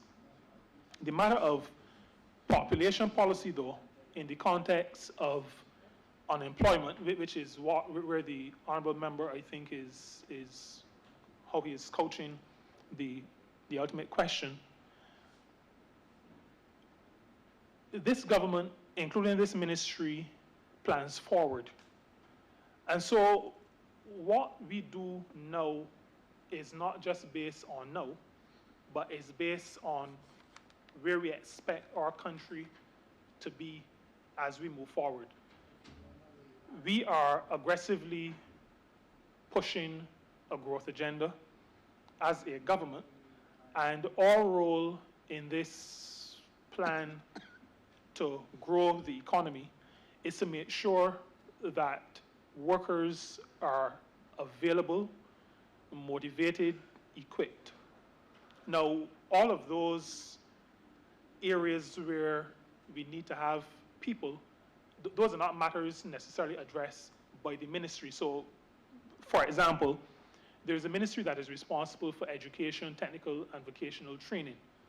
But our responsibility is to work with, to interface with that ministry to make sure that based on our research, we have people who are able to be ready, willing, and able to go in existing areas and in new areas. The matter of population policy is something determined by government generally, but we do know that as the economy grows, there is going to be the need for additional persons with skills that we already know of, additional persons with new skills. And our responsibility as a ministry, while the ministry responsible for immigration and cabinet works on immigration policy, while the Population Commission and the Ministry of Economic Affairs and Investment works to craft that policy, our responsibility is to recognize that we have and we intend to have a growing economy, an economy that will be requiring additional numbers of workers and ensuring that we have a worker force developed and ready to be able to take advantage of those opportunities. Ma'am, just one more question, if it is a question. I'm finished, really. I thank the Minister and his team for the presentations. But if the Minister of Labour can't tell me what the unemployment level in Barbados is, could he tell me who in government can, please? The department responsible for the numbers is the statistical department, which is located in the Ministry of Finance, Economic Affairs and Investment. Honorable Member for St. Michael South.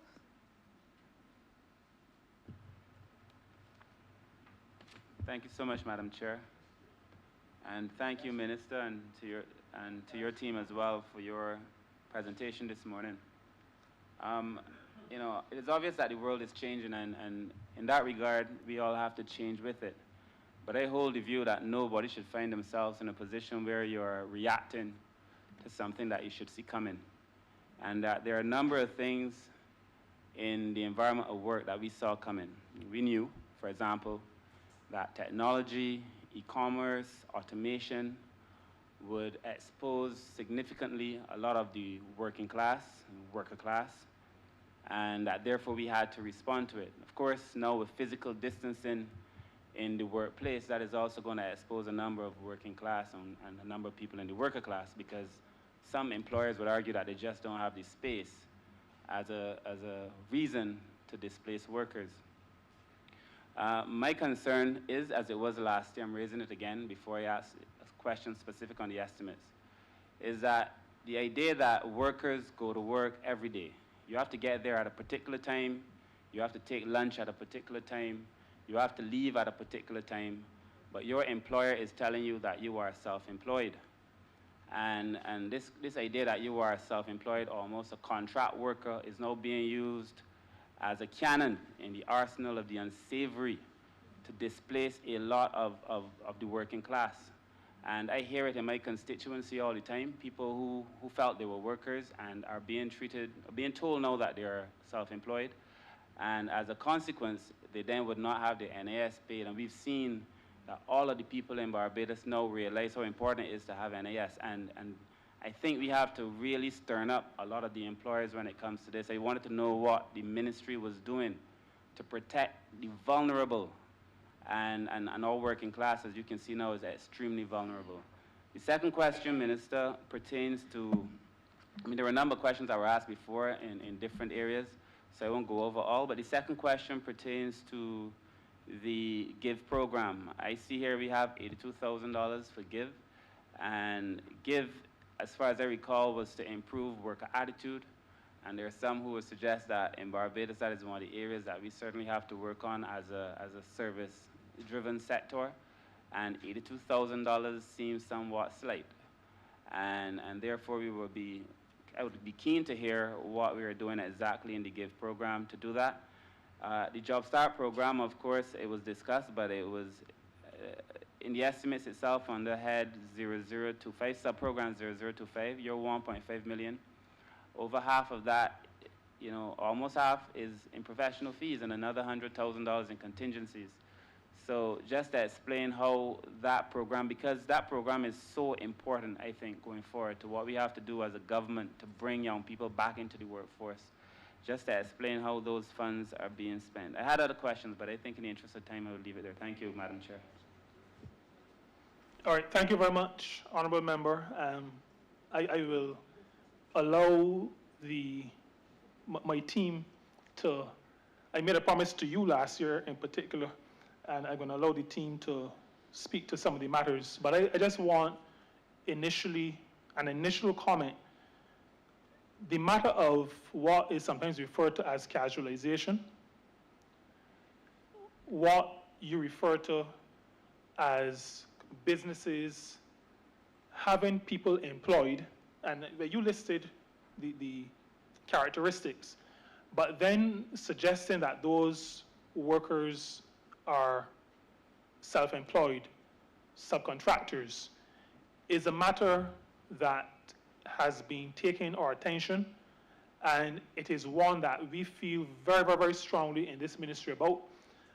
After I speak to the other two, I'll ask the Chief Labor Officer to say some more about what we'll be doing in that regard, because I agree with you, and we all agree with you, that it makes no sense knowing that something is around the table, around the corner, sorry, and ignore it and waiting until it hits you in the face before you start to deal with it.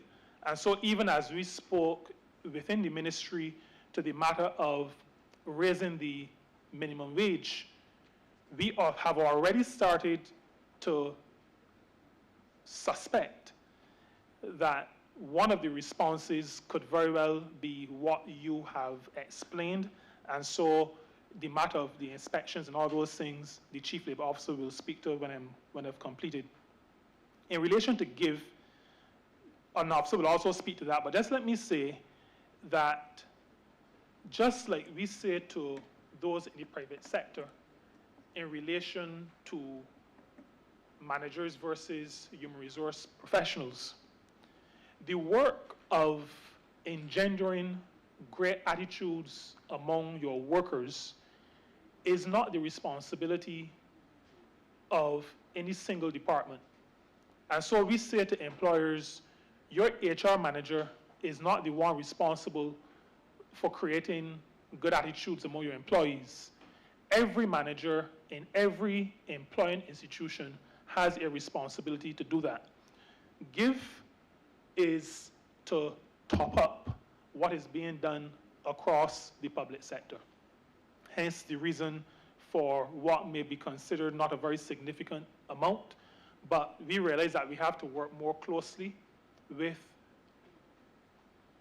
ministries and departments in the public sector. Our responsibility is to top up and to make sure that people do what they're supposed to do in terms of having that great environment for people to work. And I'll allow the Permanent Secretary after that to speak to Job Start Plus. But first, the matter of casualization. Thank you, Minister. My mic is on. It's on. Thank you, Minister, Madam Chair. The issue of casualization is one that has been receiving some attention, not just this year, but yes, it was raised last year as well. Has been receiving some attention. Now, as far as the offer and acceptance is concerned, the employer-employee, there's the offer, there's the acceptance, there's the formation of the contract. Now, what is important is for us agreeably to be able to go to that training that we spoke of earlier and the awareness that we want to raise, so that employers, if they don't know, and employees, if they don't know or consider that they're being taken advantage of, would know and be aware of those things that constitute the employer-employee relationship.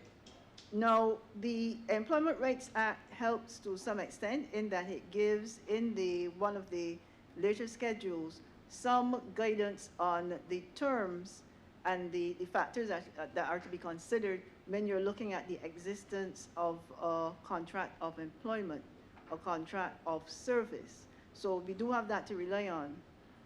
In addition, the inspection process is very important, and we have had those challenges, which we will not dwell on because the COVID situation will be around for some time.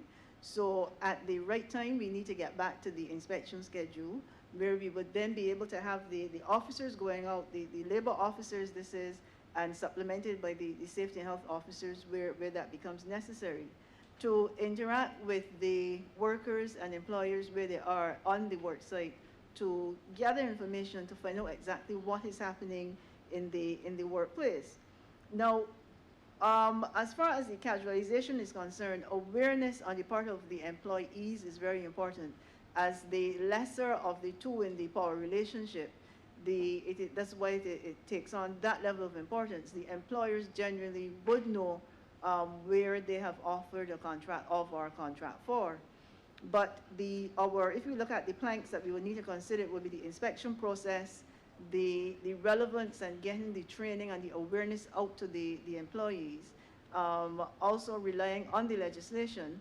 And we also need to be mindful that we can't speak here, or I can't speak here for the NIS, but there is a role for the NIS as well when it comes to determining whether it's contract of or contract for. So along with NIS, we can work in tandem, and we do on occasion as the need arises to look to see how we can best handle that situation.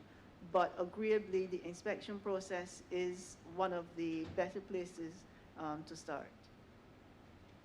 If we may just interject at this point to speak to something that we have more recently started to attract our attention in this particular area, and it has to do with a piece of legislation called the Public Contracts Labor Clauses Act.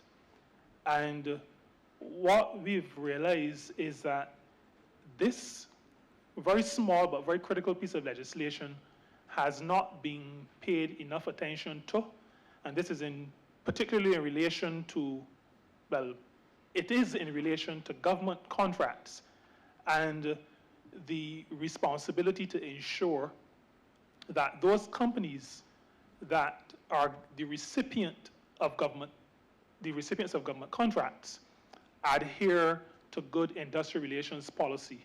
And so we are actually in the process of preparing a paper for our cabinet, because we believe that this act, it may need a little bit of strengthening, but it needs absolute enforcement to make sure that especially those companies that are benefiting from the public purse adhere to good IR practices and do not put workers who are really employees, because much of that has already been settled by the courts, and treat them as self-employed for their own selfish and narrow benefit. I have a question. I'm glad the Honorable Member for St. Michael South brought it up, because I am aware now of an existing program within government that there's an argument between the contract of and contract for services. And I'm a bit uncomfortable with it, where you have people, they're told when to come to work, they're given uniforms, they're given badges, they're told where to go, when to start. And I see that as they should not be considered as self-employed. Is this something that we are seeing within government? I know of at least one case. Are you telling me that this should be stopped, that contract should be rewritten? No? What I'm saying is that the information should be brought to the attention of the Office of the Chief Labor Officer so that at least a preliminary determination can be made. I say preliminary only because this is a matter that has been the subject of litigation and ruling by the courts, but we do know that every case hinges on the actual circumstances, so that once we are able to have within the ministry some idea of the facts surrounding the case, then we are able to investigate.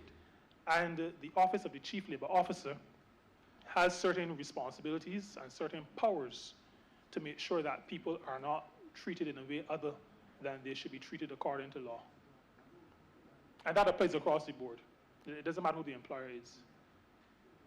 Thank you. On the matter of GIVE and JobStart Plus, I think the Honourable Member for St. Michael South would want to hear some answers to those parts of his question.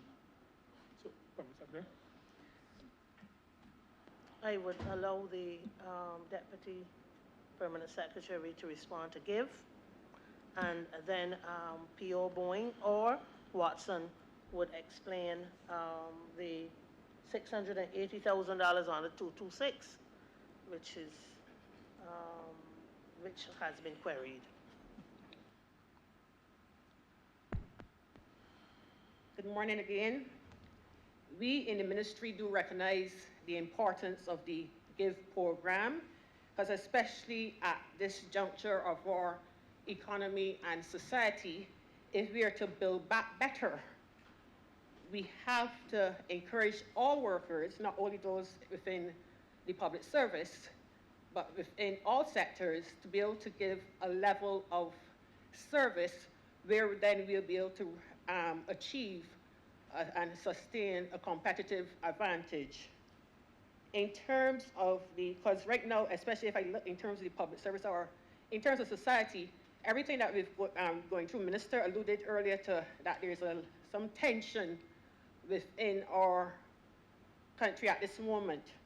So within the public service, in terms of building trust and having a level of commitment where you recognize that you are not only a provider of a service, but you are also a client or a consumer, it is important that you know in terms of how to deliver and how to understand the appropriate standards of behavior that would be acceptable in all businesses. The money may seem small. GIVE would have started back in around 2004, 2005, and we believe after roughly 16 years of its implementation that we should use the time to revise the program.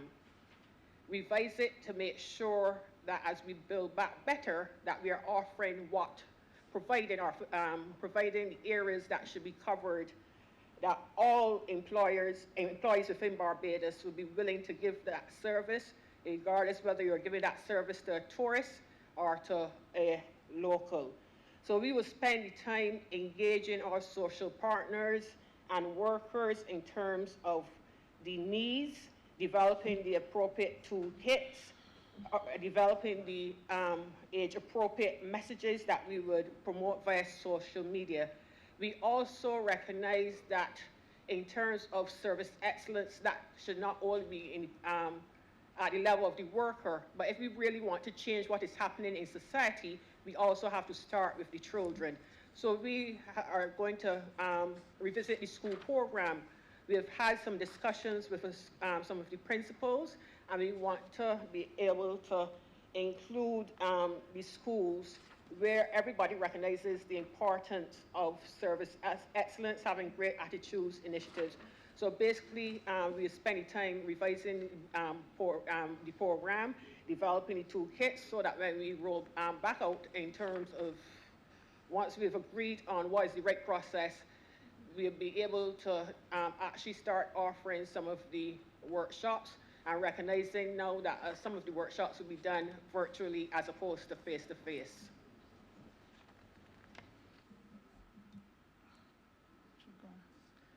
Honorable Member for St. Thomas? Chair, Honorable Chair, could we have the response Sure, okay, go ahead. on Job Start Plus? I think that's an important Go response. ahead.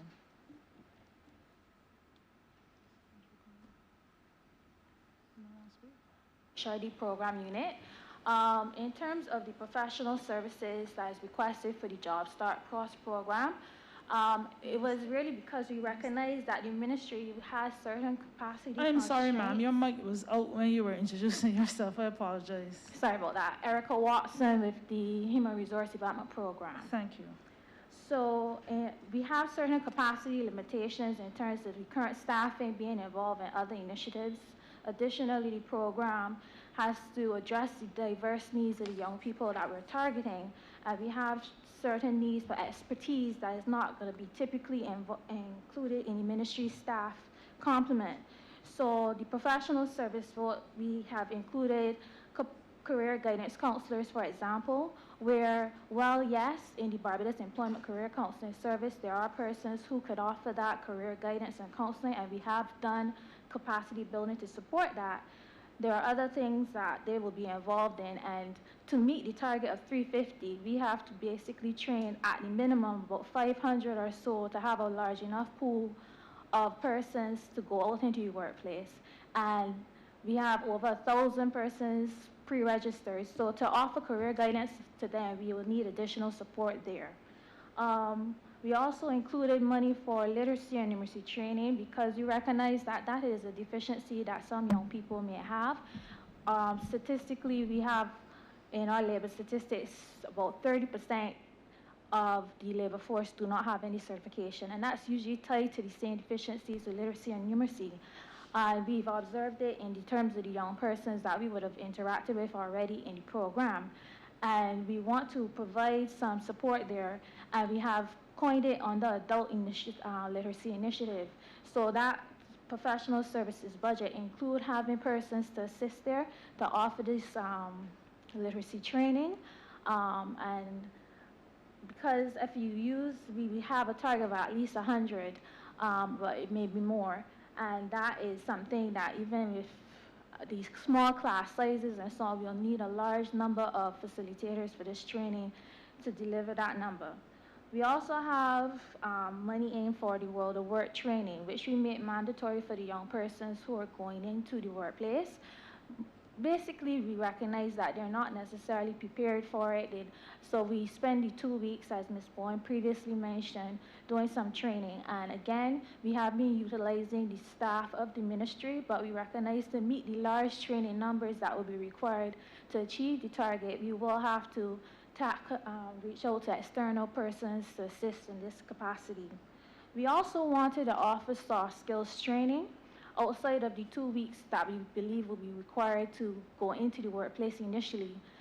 As they work, we get feedback from the employers in terms of certain deficiencies, certain skills, gaps, and so on. We want to be in a position to address that by having training sessions. For example, one of the things that kept coming up is customer service. And getting additional training in that. And one of the things that we ask employers is to agree to that they will release the placements for these kind of training opportunities. So we included that so that we could have this training available to build their skills, to make them not only ready for the placement they're in, but to make them overall more employable for the future. We also included psychosocial counseling.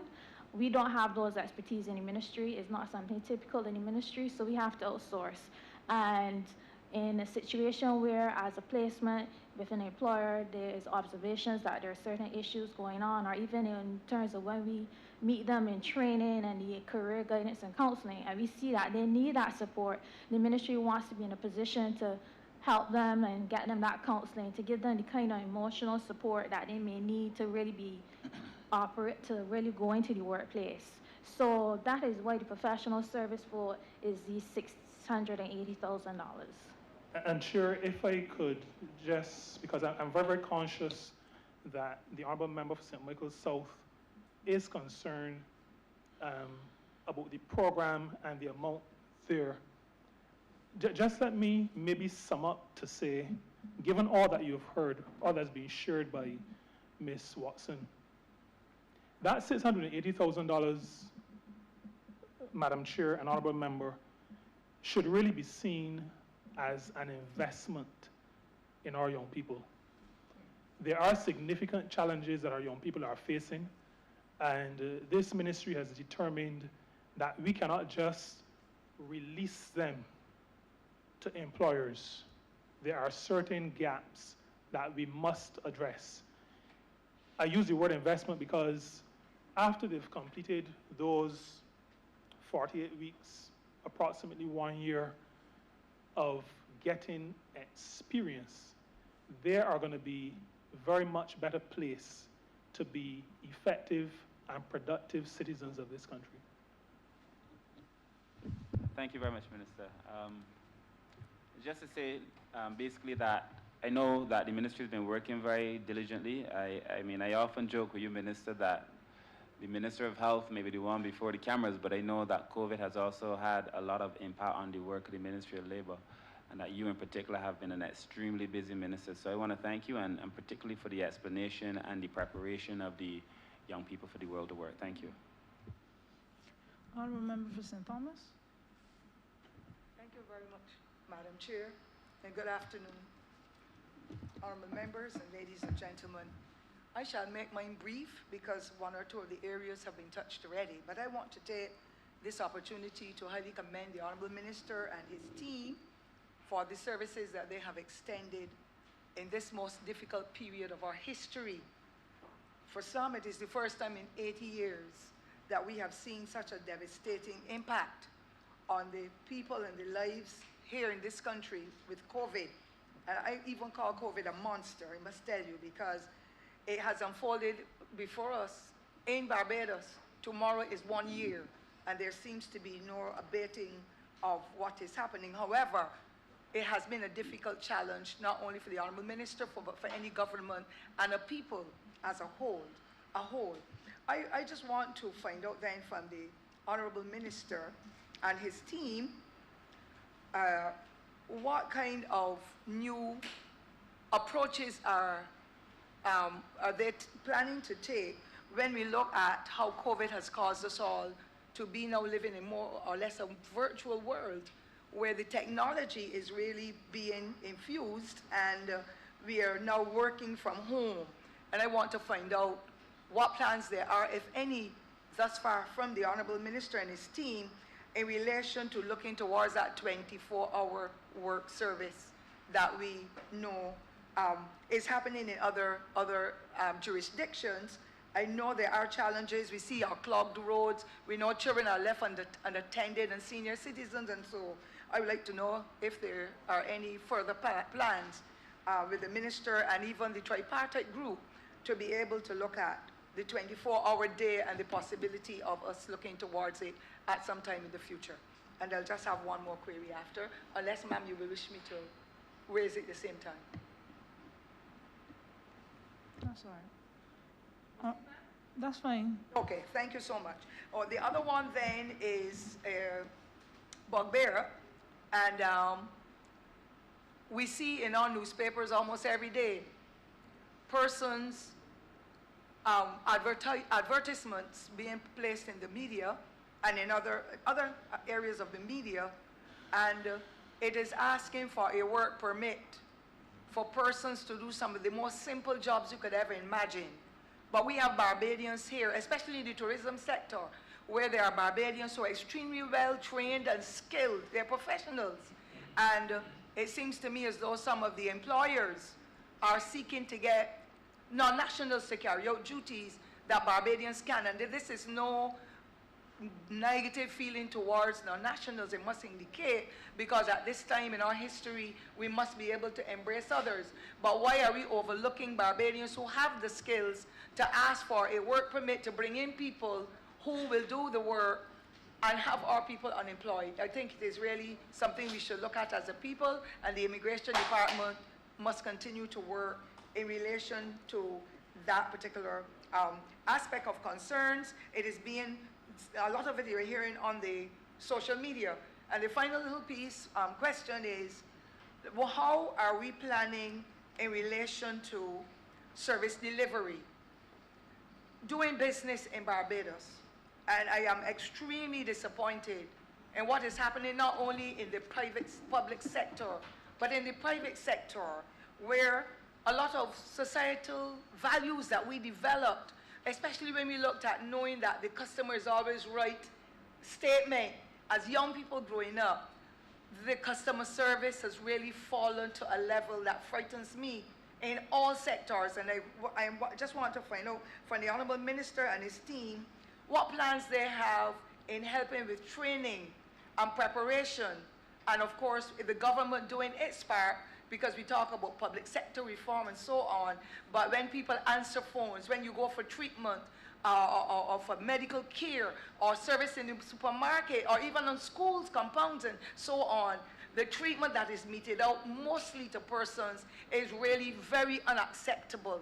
It is haughty, it is disrespectful, it is a kind of pompous approach, it is maltreatment. And not all is, but I'm saying we're going on the negative side, and I'm asking the Honorable Minister with his team to indicate to us what plans they have in their business this year to be able to help with the training and a compilation of private and public sector going together to be able to eliminate that kind of maltreatment that a lot of customers meet on a daily basis. Thank you, ma'am. Thank you very much, Honourable Member. I'll have, excuse me, the Chief Labour Officer will speak a bit to the matter of the new work environment and new work systems and structures. What I would want to say, just as a overarching statement in response to a couple of the things. One is that as it relates to work permits, that is a matter addressed by the Ministry of responsible for immigration. However, we have a responsibility to assist the ministry responsible for immigration in this matter. One of the areas of deficiency that we are actually in the process of, let me use a good Bajan term, sorting out, is the matter of being able to match potential workers with opportunities. And how we've been attempting to do this over the years just cannot fly anymore. This is not a pen and paper or a computer and printer matter anymore. This needs some technology behind it to drive it. And at this point, we are actually awaiting a quotation. We've had a presentation, the Ministry, including the Ministry of Education, Technical and Vocational Training. It included the National Transformation Initiative and ourselves. We are awaiting a quotation because we will need to get approval for a system that those ministries and departments can all be a part of, that will allow us effectively to know who is out there, what they're willing to do, and then be in a position to respond to any outreach from the ministry responsible for immigration to make sure, for example, that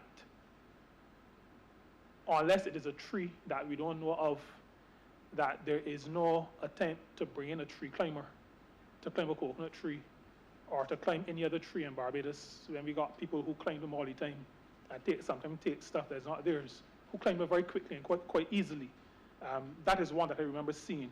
But we have a responsibility, and we are equipping ourselves to make sure that we are able to respond effectively to any questions from the ministry responsible for immigration.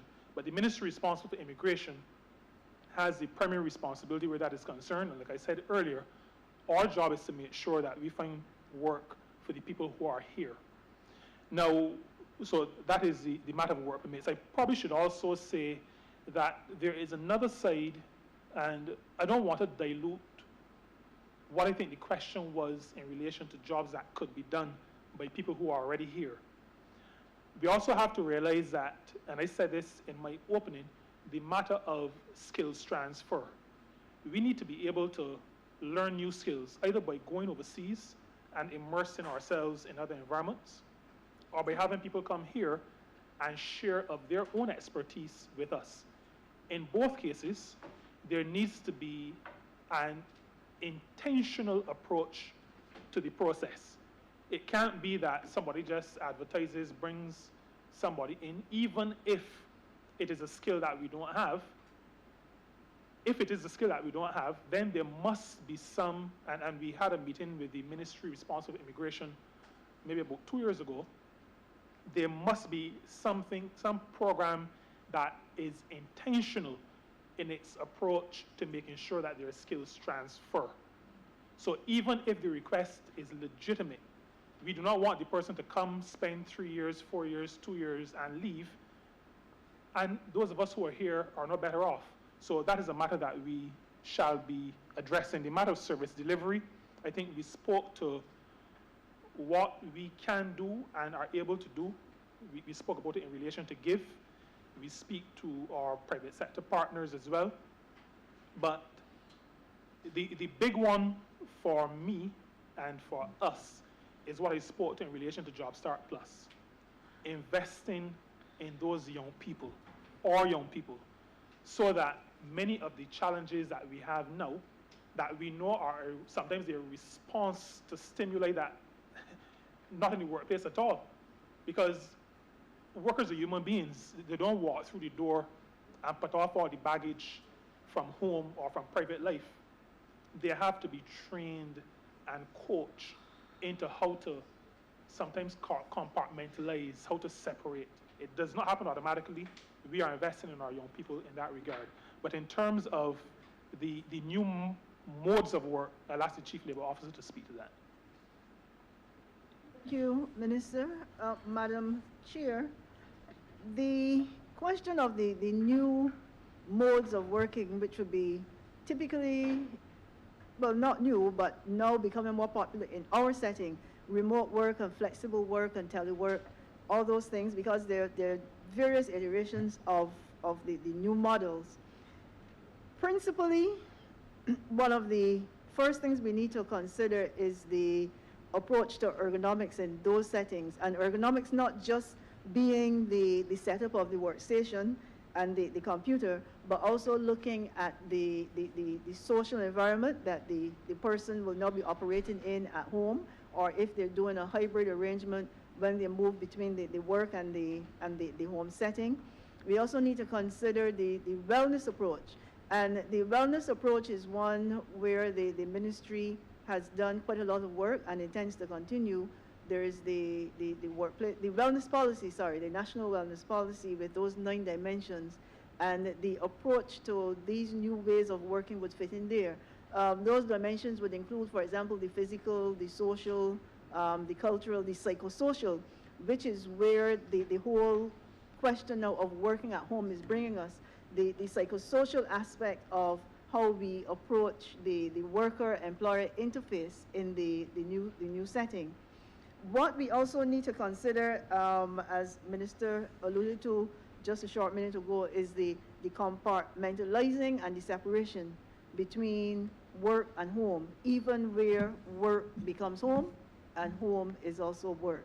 So those are areas that, as a ministry, department, we are very cognizant of, and it is one that has the occupational safety and health leaning when it comes to the ergonomics and the wellness aspects, and there's also the industrial relations leaning, which is one that we can address. The legislation that we have, not that it was developed in contemplation of a situation like this, but it is robust enough to handle the situation.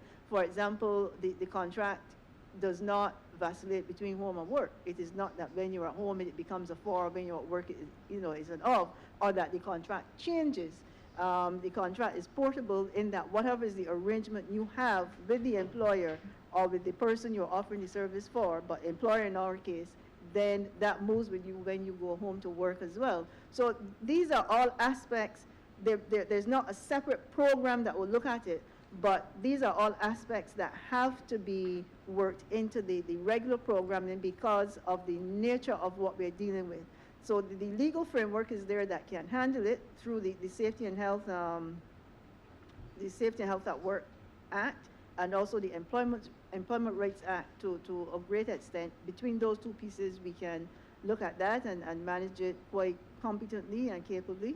And in addition to that, it is something that we have always included in our programming, and that will continue. Programming in terms of the training and the interface that we have with the employee, and it will also be a part of that sustained media approach that we intend to take this year, where in the information and the messaging that goes out via the various means, there will be more on ergonomics, more on wellness, to get workers and employers more aware and familiar with some of the do's and don'ts when it comes to these new and hybrid arrangements for working.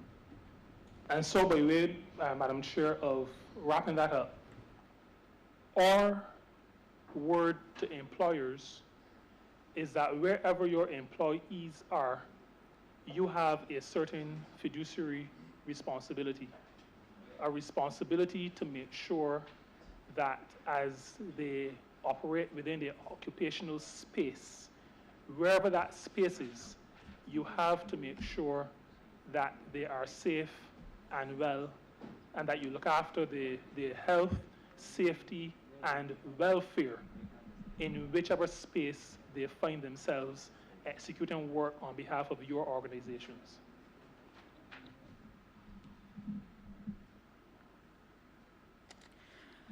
Honorable Member for St. James North.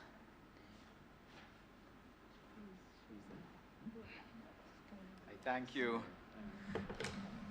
Chairperson. Minister, Honorable Minister, and your team, I congratulate you for the work that you have done in advancing the cause of your ministry so far during this term. Just like to ask, and Chairperson, if you permit, I would ask all three together in the interest of time, raise all three issues. Under sub-program 0499 is the Employment Rights Tribunal, an extremely important tribunal within the context of the social advancement of our people. And of course it was formed, as we know, established under the Employment Rights Act 2012, came into force April 2013. And of course your tenure, Honorable Minister, has seen the increase in the workload of this tribunal, which was great even before the bringing into force now of the Prevention of Sexual Harassment Act and the Employment Prevention of Discrimination Act, which came into force last year. And the Employment Rights Tribunal, as we know, oversees these acts. But there has been no expansion in terms of the composition of the Employment Rights Tribunal. I think it's 9 members, 3 tribunals each. And it is not a full-time tribunal. The commissioners don't work full-time. Don't you believe, Minister, or is there a policy, are we moving towards a policy where the tribunal will be a full-time rather than, you know, having, of course, the chairperson has to be an attorney at law. And we know the overall chairman of the tribunal is a retired judge, very competent. So he could be full-time, but the other 2 attorneys are obviously not full-time. They have their private practice, and therefore I'm concerned about the strain put on the Employment Rights Tribunal in terms of, I know there was a backlog of cases. I saw that up to middle of last year, there would have been over 200 cases still to be heard.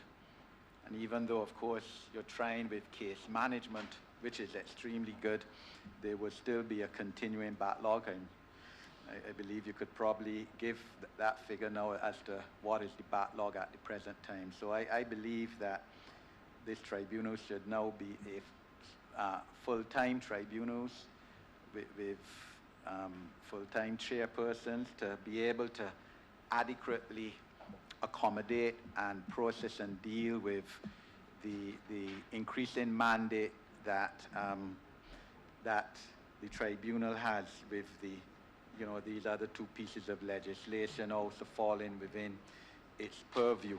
If not, people will become frustrated that their claims can't be heard, adjudicated in expeditious manner, and really and truly, we don't want to frustrate our citizens or our claimants in this country. Second issue, Madam Chairperson, if I may, deals with the Caribbean Court of Justice's decision in the Orlando Harris against Chefette Restaurants case, or Chefette Restaurants, because they were the appellants against Orlando Harris. And of course, this case is not sub judice, so I could speak about it. It was a decision given last year.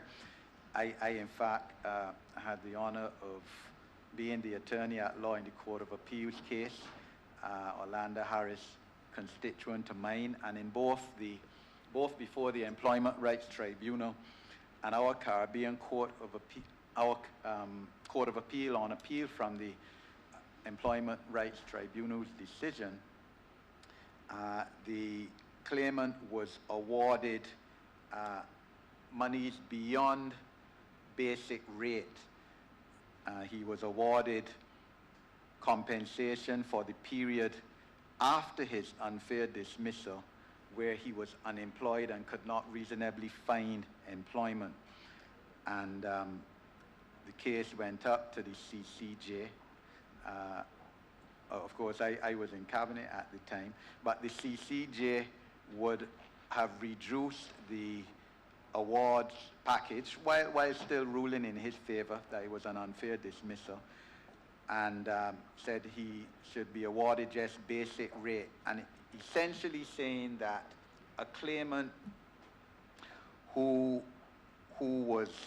a claimant would only be given compensation beyond the basic rate if he pleads and can prove entitlement to an additional benefit. So in other words, the period between the unfair dismissal and the time when he could reasonably be expected to find new employment would not be compensated for.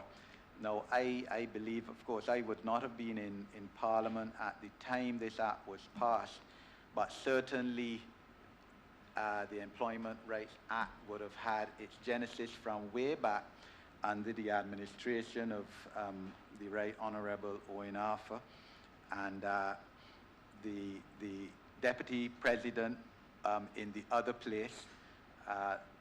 Now, he was then, that Honourable Senator was then Minister of Labour and coming up right through, and I believe that the whole tenure was that a claimant should be entitled to compensation beyond basic rate on an unfair dismissal. I believe that was the tenor of parliamentarians or the Parliament at that time, and I believe even the Parliament which would have passed that legislation. And I'm wondering, therefore, because Honourable Minister, you did say that you're looking at amending that act, and I'm wondering if this is an area of the act that you're looking at amending to clarify or rather reverse the CCJ decision on that particular point of quantum of compensation.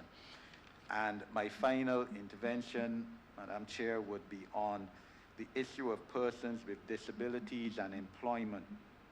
And I note, Honourable Minister, in your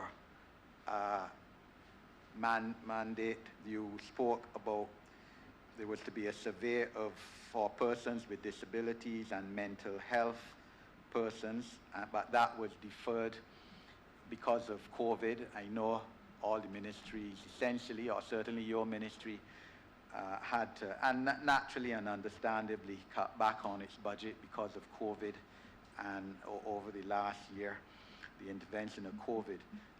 It is, still perhaps regrettable, and I believe you would agree with me, that that survey had to be deferred because persons with disabilities, as we all know, are among the most vulnerable people in this society and need to be protected more than most others from the harshest aspects of COVID.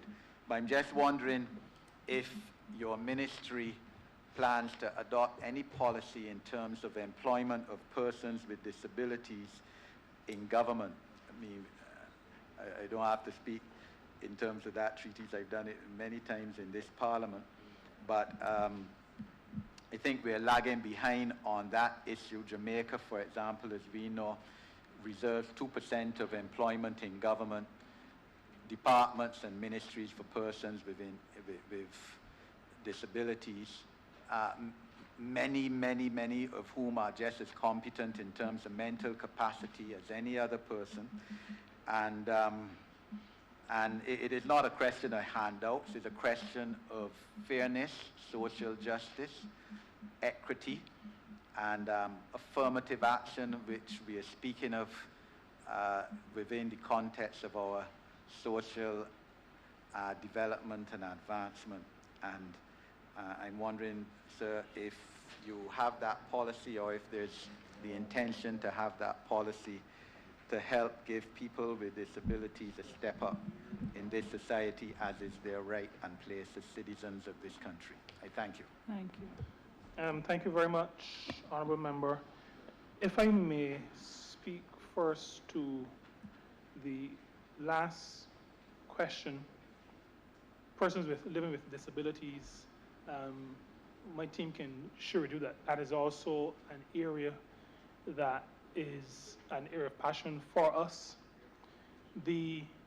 I'll say something that may sound a little bit contradictory to what I said in my opening. And what I said in my opening had to speak to a policy that is grounded on information and research and statistics. But even though the survey was deferred, the ministry remains committed to the cause of people living with disabilities. Absolutely and firmly committed. That is why in the Employment Prevention of Discrimination Act 2020, we would have included the matter of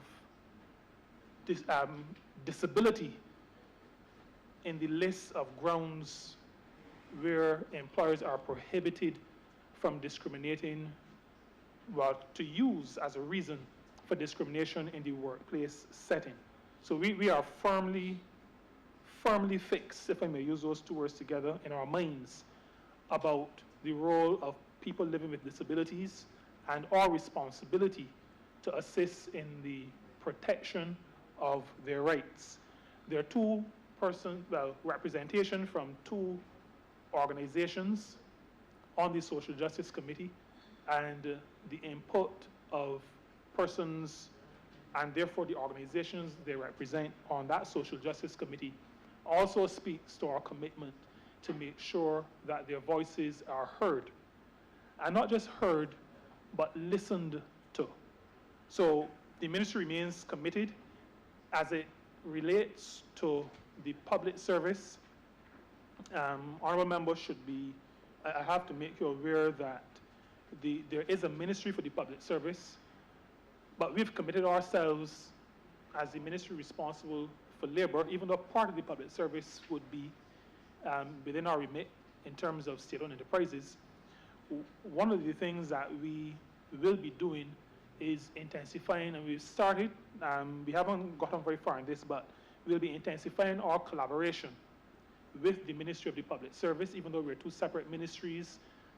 The minister responsible for the public service, the Honourable Prime Minister, has indicated that we can have closer collaboration, and we will be sharing with them, just as they will be sharing with us, what we're doing and how we can better provide both in action, but ultimately likely in policy, to ensure that we do not leave out, forget, put one side people living with disabilities who are just as much human beings as we are. The matter of the CCJ, well, you will know that our interpretation was the same as yours, was the same as the local court of appeal. That matter in relation to compensation, but also in relation, a related matter which is more in relation to sanction if employers who have judgments made against them do not follow through and make good on the ruling of the tribunal. Sanction, those are two things that will be occupying our attention in relation to amendments to the Employment Rights Act. I said earlier that we'd completed one phase of the review of the Act, and what I'll use this opportunity to say that there are two other phases. One relates to issues coming out of the working of the tribunal and how it can be made better.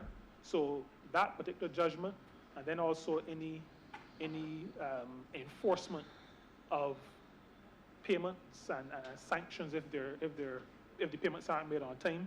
That is another phase, and that is a phase that we are to commence. And the third phase is to make rules for the working of the tribunal. That has been another issue, and this probably speaks to some of the structure that you were talking about and this is now kind of sliding from your second question into your first. The Employment Rights Act was put into force, but there have been no rules put into force. And just like we have spent quite a lot of time doing with the Safety and Health at Work Act, getting those regulations sorted out. You know, our job in government has been a lot of cleaning up. I don't want to say of mess, only because this is not the forum, because I'm sitting here with technical officers who are not political. But if I were not here with them, I would have said that we're cleaning up a lot of mess. I can't say it because I'm with them, but we have been doing a lot of cleaning up. So the regulations to the Safety and Health at Work Act is one, but the Employment Rights Act also needs rules for the operation of the tribunal. And that is another phase of the work that we're actually about to embark on. That particular phase, we have some draft rules, and we are going to be reviewing those in very short order. The matter of full-time, part-time, now this is something that the Permanent Secretary and myself have spent a lot of time working through. The work, and I want to say this publicly, and this is not just for the public, but there are some others who need to hear this. The tribunal does a lot of work. This tribunal, the Employment Rights Tribunal, is not like every other tribunal. This tribunal is a tribunal that will have to defend cases in a Caribbean Court of Justice. So the judgments that are written are not simple judgments. They are judgments that have to stand scrutiny of the highest court of our land, that court being the Caribbean Court of Justice. Now, we are going to be going to Cabinet to speak to the implications of that. And like you said, Honorable Member, there are additional pieces of legislation that have been added to the remit of the Employment Rights Tribunal. So it's not just the Employment Rights Act. It is, as you indicated, there are two other pieces. The last one is the Prevention of Discrimination, Employment Prevention of Discrimination Act. This adds to the caseload, and there is going to be the need for expansion of resources. Now, we've not been reacting. We've already put some plans in place. We've added some people resources. We've added some equipment resources. So at this point, we could actually have 3 tribunals operating simultaneously. But you are correct, Honorable Member, that 2 of our chairs have private practice as well. And so one of the things that we have to consider, given the increase in workload and the potential for further increase depending on how the labor code plays out and how that is structured, it means that we may have to look to having one or more being full-time, but we also have to look very seriously at the remuneration of our chairs particularly, but the tribunals generally, because their work is deep, their work is extensive, you support the case management. That takes up, and that is something which doesn't happen in the glare of the public. The hearings happen in the public glare. Case management happens behind the scenes, much like what happens in regular courts of law, so that we can get to the point which we've gotten to, where some people decide, look, all right, from this I realize that I'm wrong. Let me work out how much the worker is owed, and let's call it George or Jenny, so as not to be gender biased. But those are matters that we are addressing, and those are matters that we're going to put squarely on the table because the workload is great, and we have to make sure that justice delayed is not justice denied. Like you indicated, Honorable Member, we have to ensure at all costs that the people of this country, the workers of this country, do not believe that when a case goes to the Employment Rights Tribunal, that it is lost and that their perspective will never come to the table. We have to make sure that doesn't happen, and so we'll be going to Cabinet in relatively short order on the matter of expanding, deepening, strengthening this entire structure. I'll ask the Chief Labor Officer to give an update on the numbers for our benefit.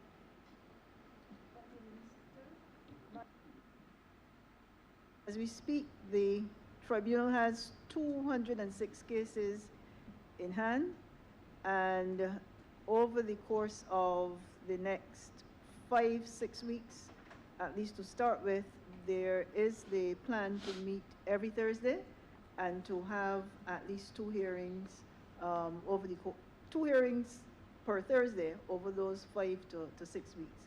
And we are satisfied that the cases have been heard with increasing regularity in recent times, and many of the claims have also been dispatched through the case management process, which was also a new introduction.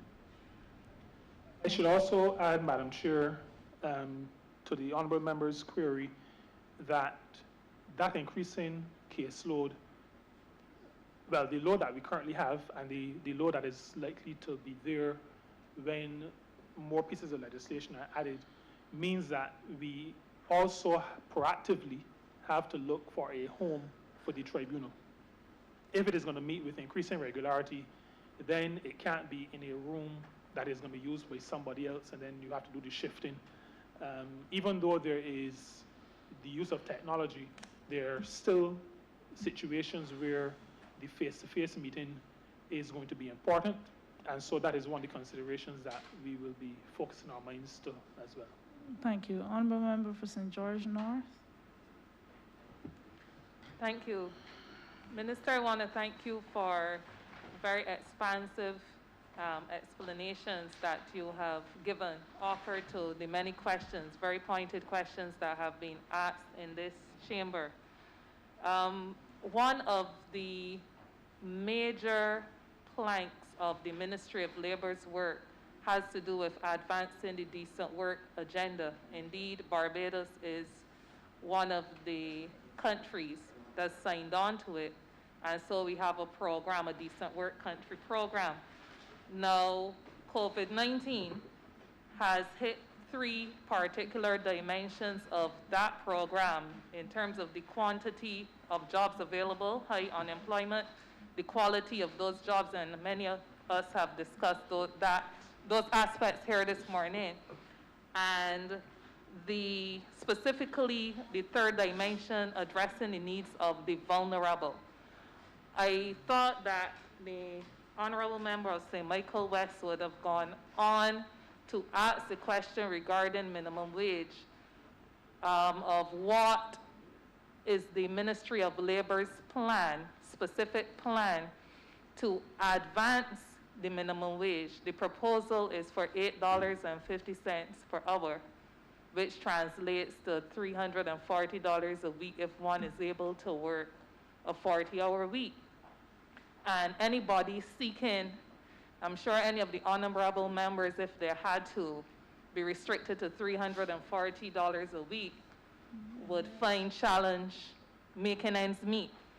So I want to find out what is the ministry's specific plan to move that $8.50 proposed for a minimum wage towards what would align to a living wage, a wage that the average citizen should be able to get by on. And then what is the further plan in advancing the decent work agenda pillar of social protection for all? What is the further plan to help us boost or improve our social protection system? We recognize during this COVID period that the government had to intervene in many respects to lend assistance to people who didn't have coverage under our social security system. We heard the honorable member for St. James Central speaking very eloquently to some aspects of that yesterday. So in short, what is the Ministry of Labor's plan as it relates to leading and advancing policy towards an improved minimum wage that aligns to the living wage and advancing the need for social protection coverage for all? Thank you very much, honorable member. You are correct that Barbados is fully a part of has fully embraced the decent work agenda as leaders, as part of the leadership of the International Labour Organization. But not just because we are part of the leadership of the ILO, it is also because that is how we view as good Barbadians, that decency is one of those things that we value, and decent work. However, that word, and I remember having some challenges when I first came to the ministry on the technical definition versus the Bajan definition. I like the Bajan definition. And we go for decent work based on how Bajans talk about decency. A living wage is part of that decent work agenda. A person who goes to work must, at the end of some work period, be able to live reasonably comfortably. And that is something that is our policy from a ministry perspective. At this point in our history, we recognize that the existing minimum wage is much too low. The minimum wage was supposed to have been higher in a past dispensation. In our manifesto before we came into office, that which we have and continue to refer to and believe and understand to be a contract with the people, we indicated that we would raise the minimum wage.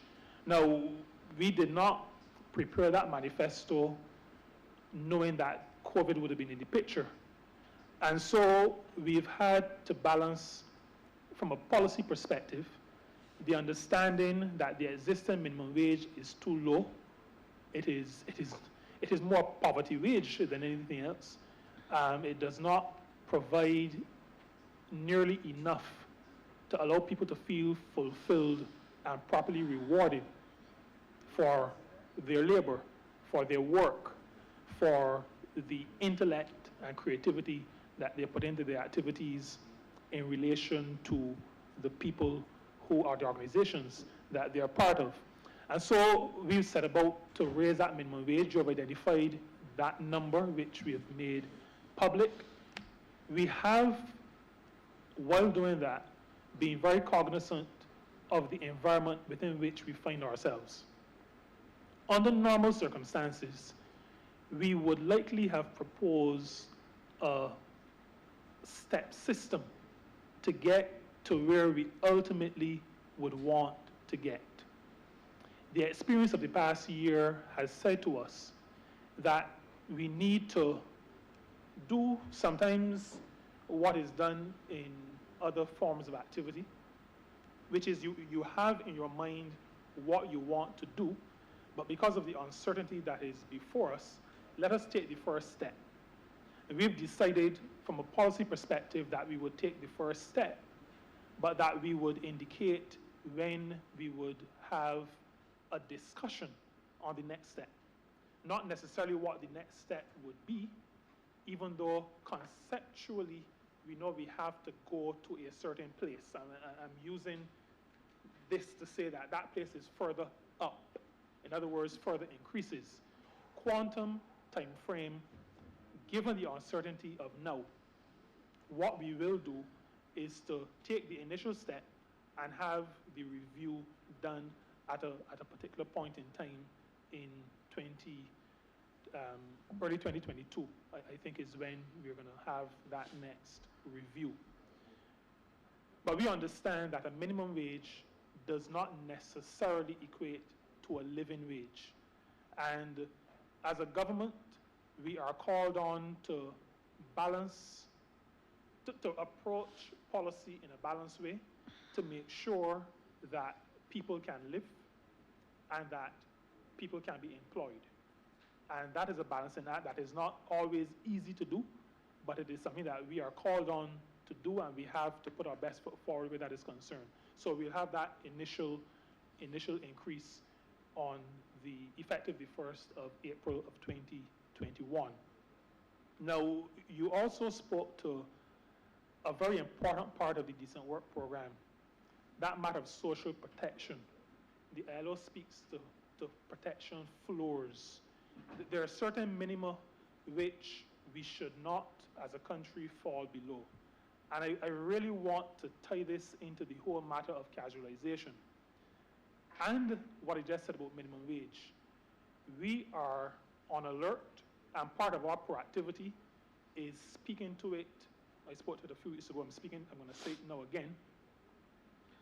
Given the pending increase in minimum wage, we are already, even before it becomes effective, we are already on the alert for any actions by employers that will seek to, because of a disagreement with an increase at this point, move workers from being employees, as far as they're concerned, they're being employers, to being self-employed. We are already on the alert. We are already looking out for any such action. It will be met with a swift response from this ministry. We will enforce the law as well as the rulings, the precedents that come from previous rulings of our legal system. That casualization is one of the issues that affects social protection, because very often people end up with the same net pay that they may have had as employees, but then because there is not sometimes the understanding of contribution or not the ability to take additional out of that net to contribute to Social Security, those persons end up not being covered. And the worst part of it for me and for us is that employers do not have then the responsibility of the employer's portion of national insurance. And that is important, and we, from a policy perspective, but also from an enforcement perspective, will be ensuring that that happens. Now, the other side of it, well, not the other side, the complementary arm to that is moving people, workers, from the informal sector to the formal sector. And that is also a matter, I mean, we've had it on our agenda, but there are so many things on the agenda that it was not one that we were able to apply ourselves to initially. The pandemic has really amplified the need for us to move people from the informal sector to the formal sector. We intend to do that in a number of ways. One aspect of the First Jobs program, Job Start Plus, is to educate young people about the need to contribute to the Social Security system for their own benefit and for the benefit of the country generally. So that is one area, but we also realize, and the Chief Labor Officer spoke to this earlier, we have to connect with others. And so our social media programming will also speak to the need for people to be covered by Social Security. All of that understanding, like the chief did say, that the National Insurance Department has primary responsibility, but we have responsibility for workers and potential workers, and we will do all that we can to make sure that there is the understanding that whether you are a hairdresser, whether you are an office worker, whether you are a CEO, whether you are an attorney at law, and by the way, there are many of our professionals who are earning a lot more than minimum wage, who are contributing amounts that equate to if they were working for minimum wage.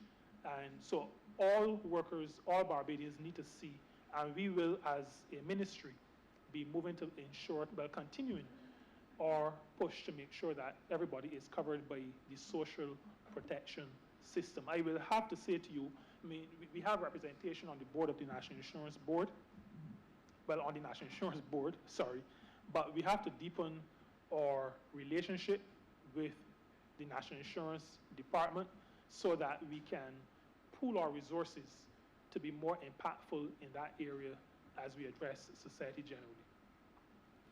Thank you. Honourable Member for Christchurch South, pass.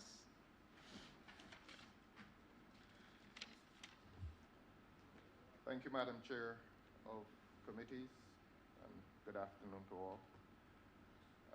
Minister, I have had previous occasion to say to you that you occupy one of the offices that is unglamorous, and that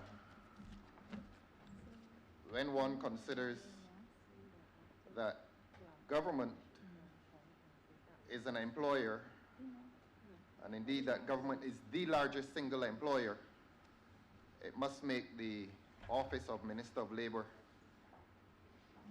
if not unique, certainly invidious.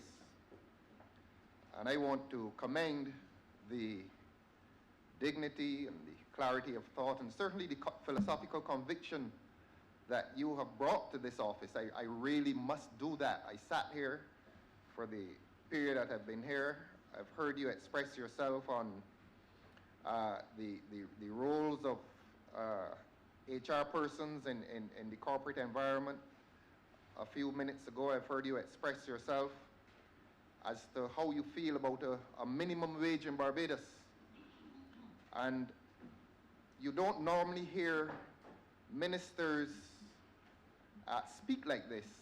And you don't normally hear, certainly ministers of labor, speak like this. And Mr. Minister, I really sincerely commend your approach to this office that perhaps in many ways is quite a lonely office.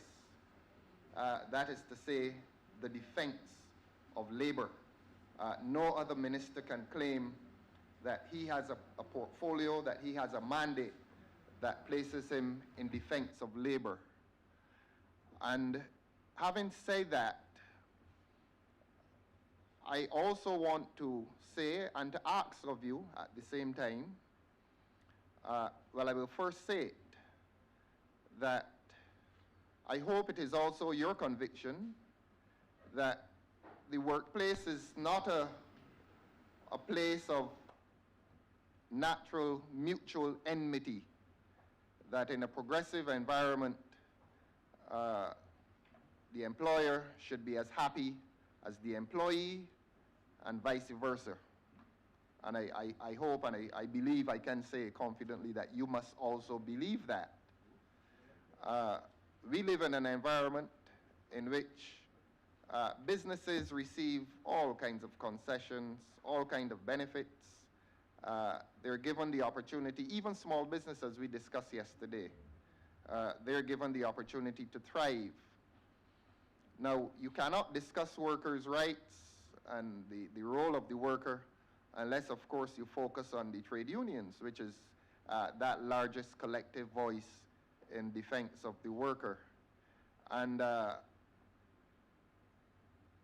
am not very skilled at reading the voluminous document that is before me, but can we claim a future in which workers' unions may find themselves being the beneficiaries of government assistance, particularly in relation to the education of workers?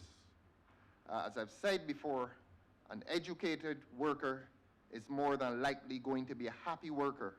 And I say also to the employers that an educated worker will make for a happy and harmonious working environment. As I said before, there ought not to be any perception that the workplace is naturally hostile. I've said to you, Minister, that a lot of assistance is given to companies in this country and throughout the world, throughout the Western world, certainly.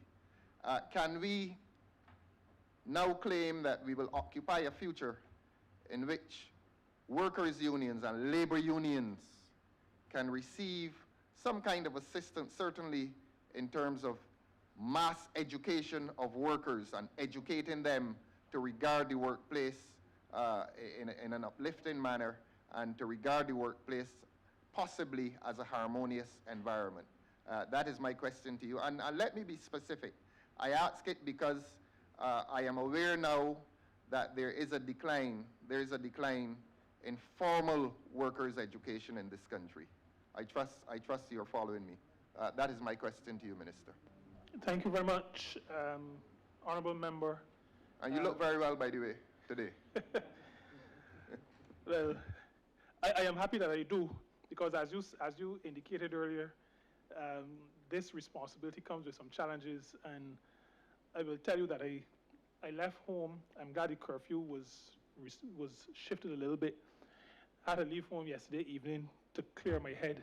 We're not hearing you very well, Minister. All right, well, I'm depending on those responsible for the technology. I'm not sure if you hear me any better now. Yes, we are. Thank you. Okay. I was thanking you for your comments and encouragement. I also am thanking you for the indication that I look well. I have started to go on to say that you are correct in that this responsibility is unglamorous, often stressful. Yesterday, I had a long day yesterday, but it was also a very stressful day. And I said that I was happy that the restrictions in terms of the curfew had been changed a little bit, because I had to leave home to clear my head, to do a couple of things and get my head clear. It is very challenging. Those who sent me to this place didn't send me for any glamour, and they know me well enough to know that I am not a glamour person anyhow. I have often said, I've never been part of the cocktail circuit. I don't appear in social scene and those kinds of things. So those are not particular challenges for me. But I also find the role fulfilling, because all of us on this team are determined to make a difference in our various areas. Sometimes we have to pull along each other, but all of us are committed to making a difference for the workers of this country. However, I also need to say, and I think this is kind of to address your statement, we are defenders of the workers of this country. And so we work hand in hand with workers' organizations, so that is to say trade unions, to defend the rights of workers. The compendium of labor legislation, I think that's a word I got from my chief labor officer, but the compendium of labor legislation is administered by us. So protection of workers is upfront for us. However, we also have a relationship, and a strong relationship, with those who employ workers. And so I say, and continue to say, we are not doing one at the expense of the other. Minister, while I love to hear you, we need to wrap up soon so that you could answer the question and then go straight to your wrap up. The work of this ministry then is to make sure that both workers are defended and that employers recognize their responsibility. So the matter of what I call worker management relations is an important one for us. For me personally, one of my first forays into this area was a couple of decades ago, attending what we used to call at the time Promalco, it was the ILO regional office, promotion of labor management relations. And we had one of our seminars in Jamaica many years ago. But that has guided not just myself, but also those who work in the ministry with us. Our responsibility to the workers, but also the responsibility to employers, and a responsibility to say to both parties, workers and employers, that there are rights that you have, and that with those rights come responsibilities. Now, to the question of government assistance, the government remains committed to assisting trade unions in this country and employers' organizations, and so part of our budget includes assistance. We, like the government that we are part of, also recognize that we have a responsibility that goes beyond our shores. And so you will also see in our estimates of expenditure support to the Caribbean Congress of Labor. On the matter of worker training, we have had in our plans, and this is one of those things that COVID kind of knocked out. Well, not knocked out, but maybe shifted a little bit. We had some plans in place to do quite a lot of joint training activity. You will understand that with the advent of COVID and the need to move to an electronic way of doing that training, we've pushed ahead using the National Transformation Initiative. In our ministry, we started work with Coursera. We had thousands of Barbadians enrolled, and Permanent Secretary and Randy, one of the program officers here, really put a lot of effort into that. They've taken it to the point now where they've transferred the responsibility for that.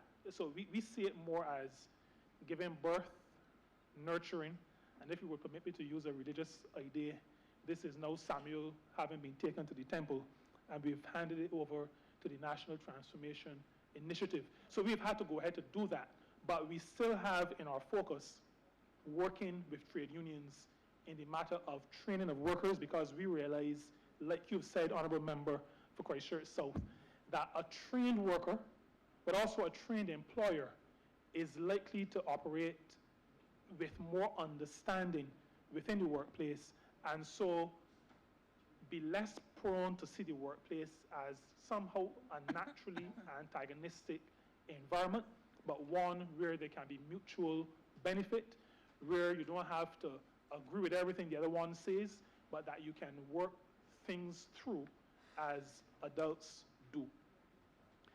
In my wrap-up, I want to thank all honorable members for the questions, for the suggestions, for the challenges thrown out to us as a ministry. I want to thank, and I am thanking, my team that I introduced at the beginning.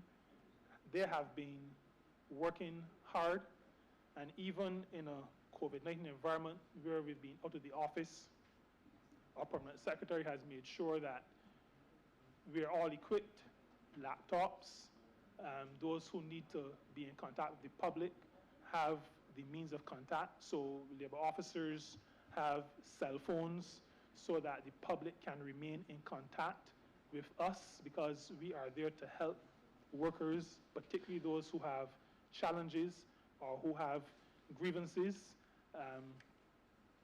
In our leading in the matter of workplace wellness, those who indicated to the Permanent Secretary that they may have needed to take their chair home because ergonomics is, we don't want ill people. Permanent Secretary has also allowed for that. So we've been doing all that we can, and I want to thank the team for really working hard in the various areas, but also working hard together to make sure that the ministry does execute its mandate and does what the public expects it to do in spending this 7.2 million. I want also, in wrapping up, to say that I've received in the intervening period the numbers for unemployment at the end of the fourth quarter. The unemployment figure 13.6% at the end of the fourth quarter, and that is down or an improvement from the 17.9% at the end of the second quarter. The Minister responsible for Economic Affairs, the Honorable Member for St. Michael South Central, has always been saying that we don't do a day-to-day tracking of movement, but we do have those numbers at the end of the third and fourth quarter. What that ministry and our ministry also does would be to use information coming out of the National Insurance Department so that we get an idea of what is going up, what is going down, what the temperature is as it relates to unemployment. So 13.6% at the end of the fourth quarter, down from 17.9 at the end of the third quarter. I also will say with that our responsibility remains to prepare Barbadians for fruitful and fulfilling work endeavors, to create that just, reasonable, fair society, to make sure that workers in that society and in workplaces are looked after, that their rights are respected, to make sure they're trained and educated, to allow them to know that we stand ready to protect them and to fight for their rights, and to do our part with them and with employers to make sure we have a prosperous and productive country that all of us can live and play and enjoy and recreate and have our children educated and really enjoy our existence here. Thank you very much, Madam Chair. Thank you. And with that, the question is that head 3084 in the sum of $7,237,600 stand part. All honorable members in favor, please say aye. All those against, please say nay. Methinks the ayes have it.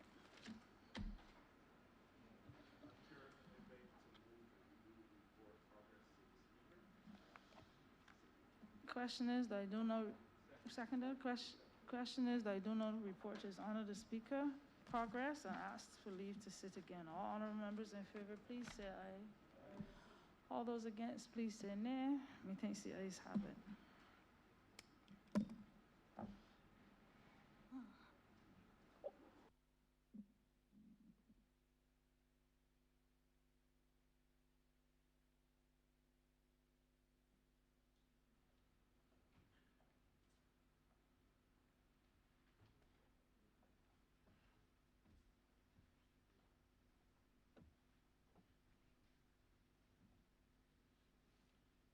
The chairman has reported progress and asks for leave to sit again.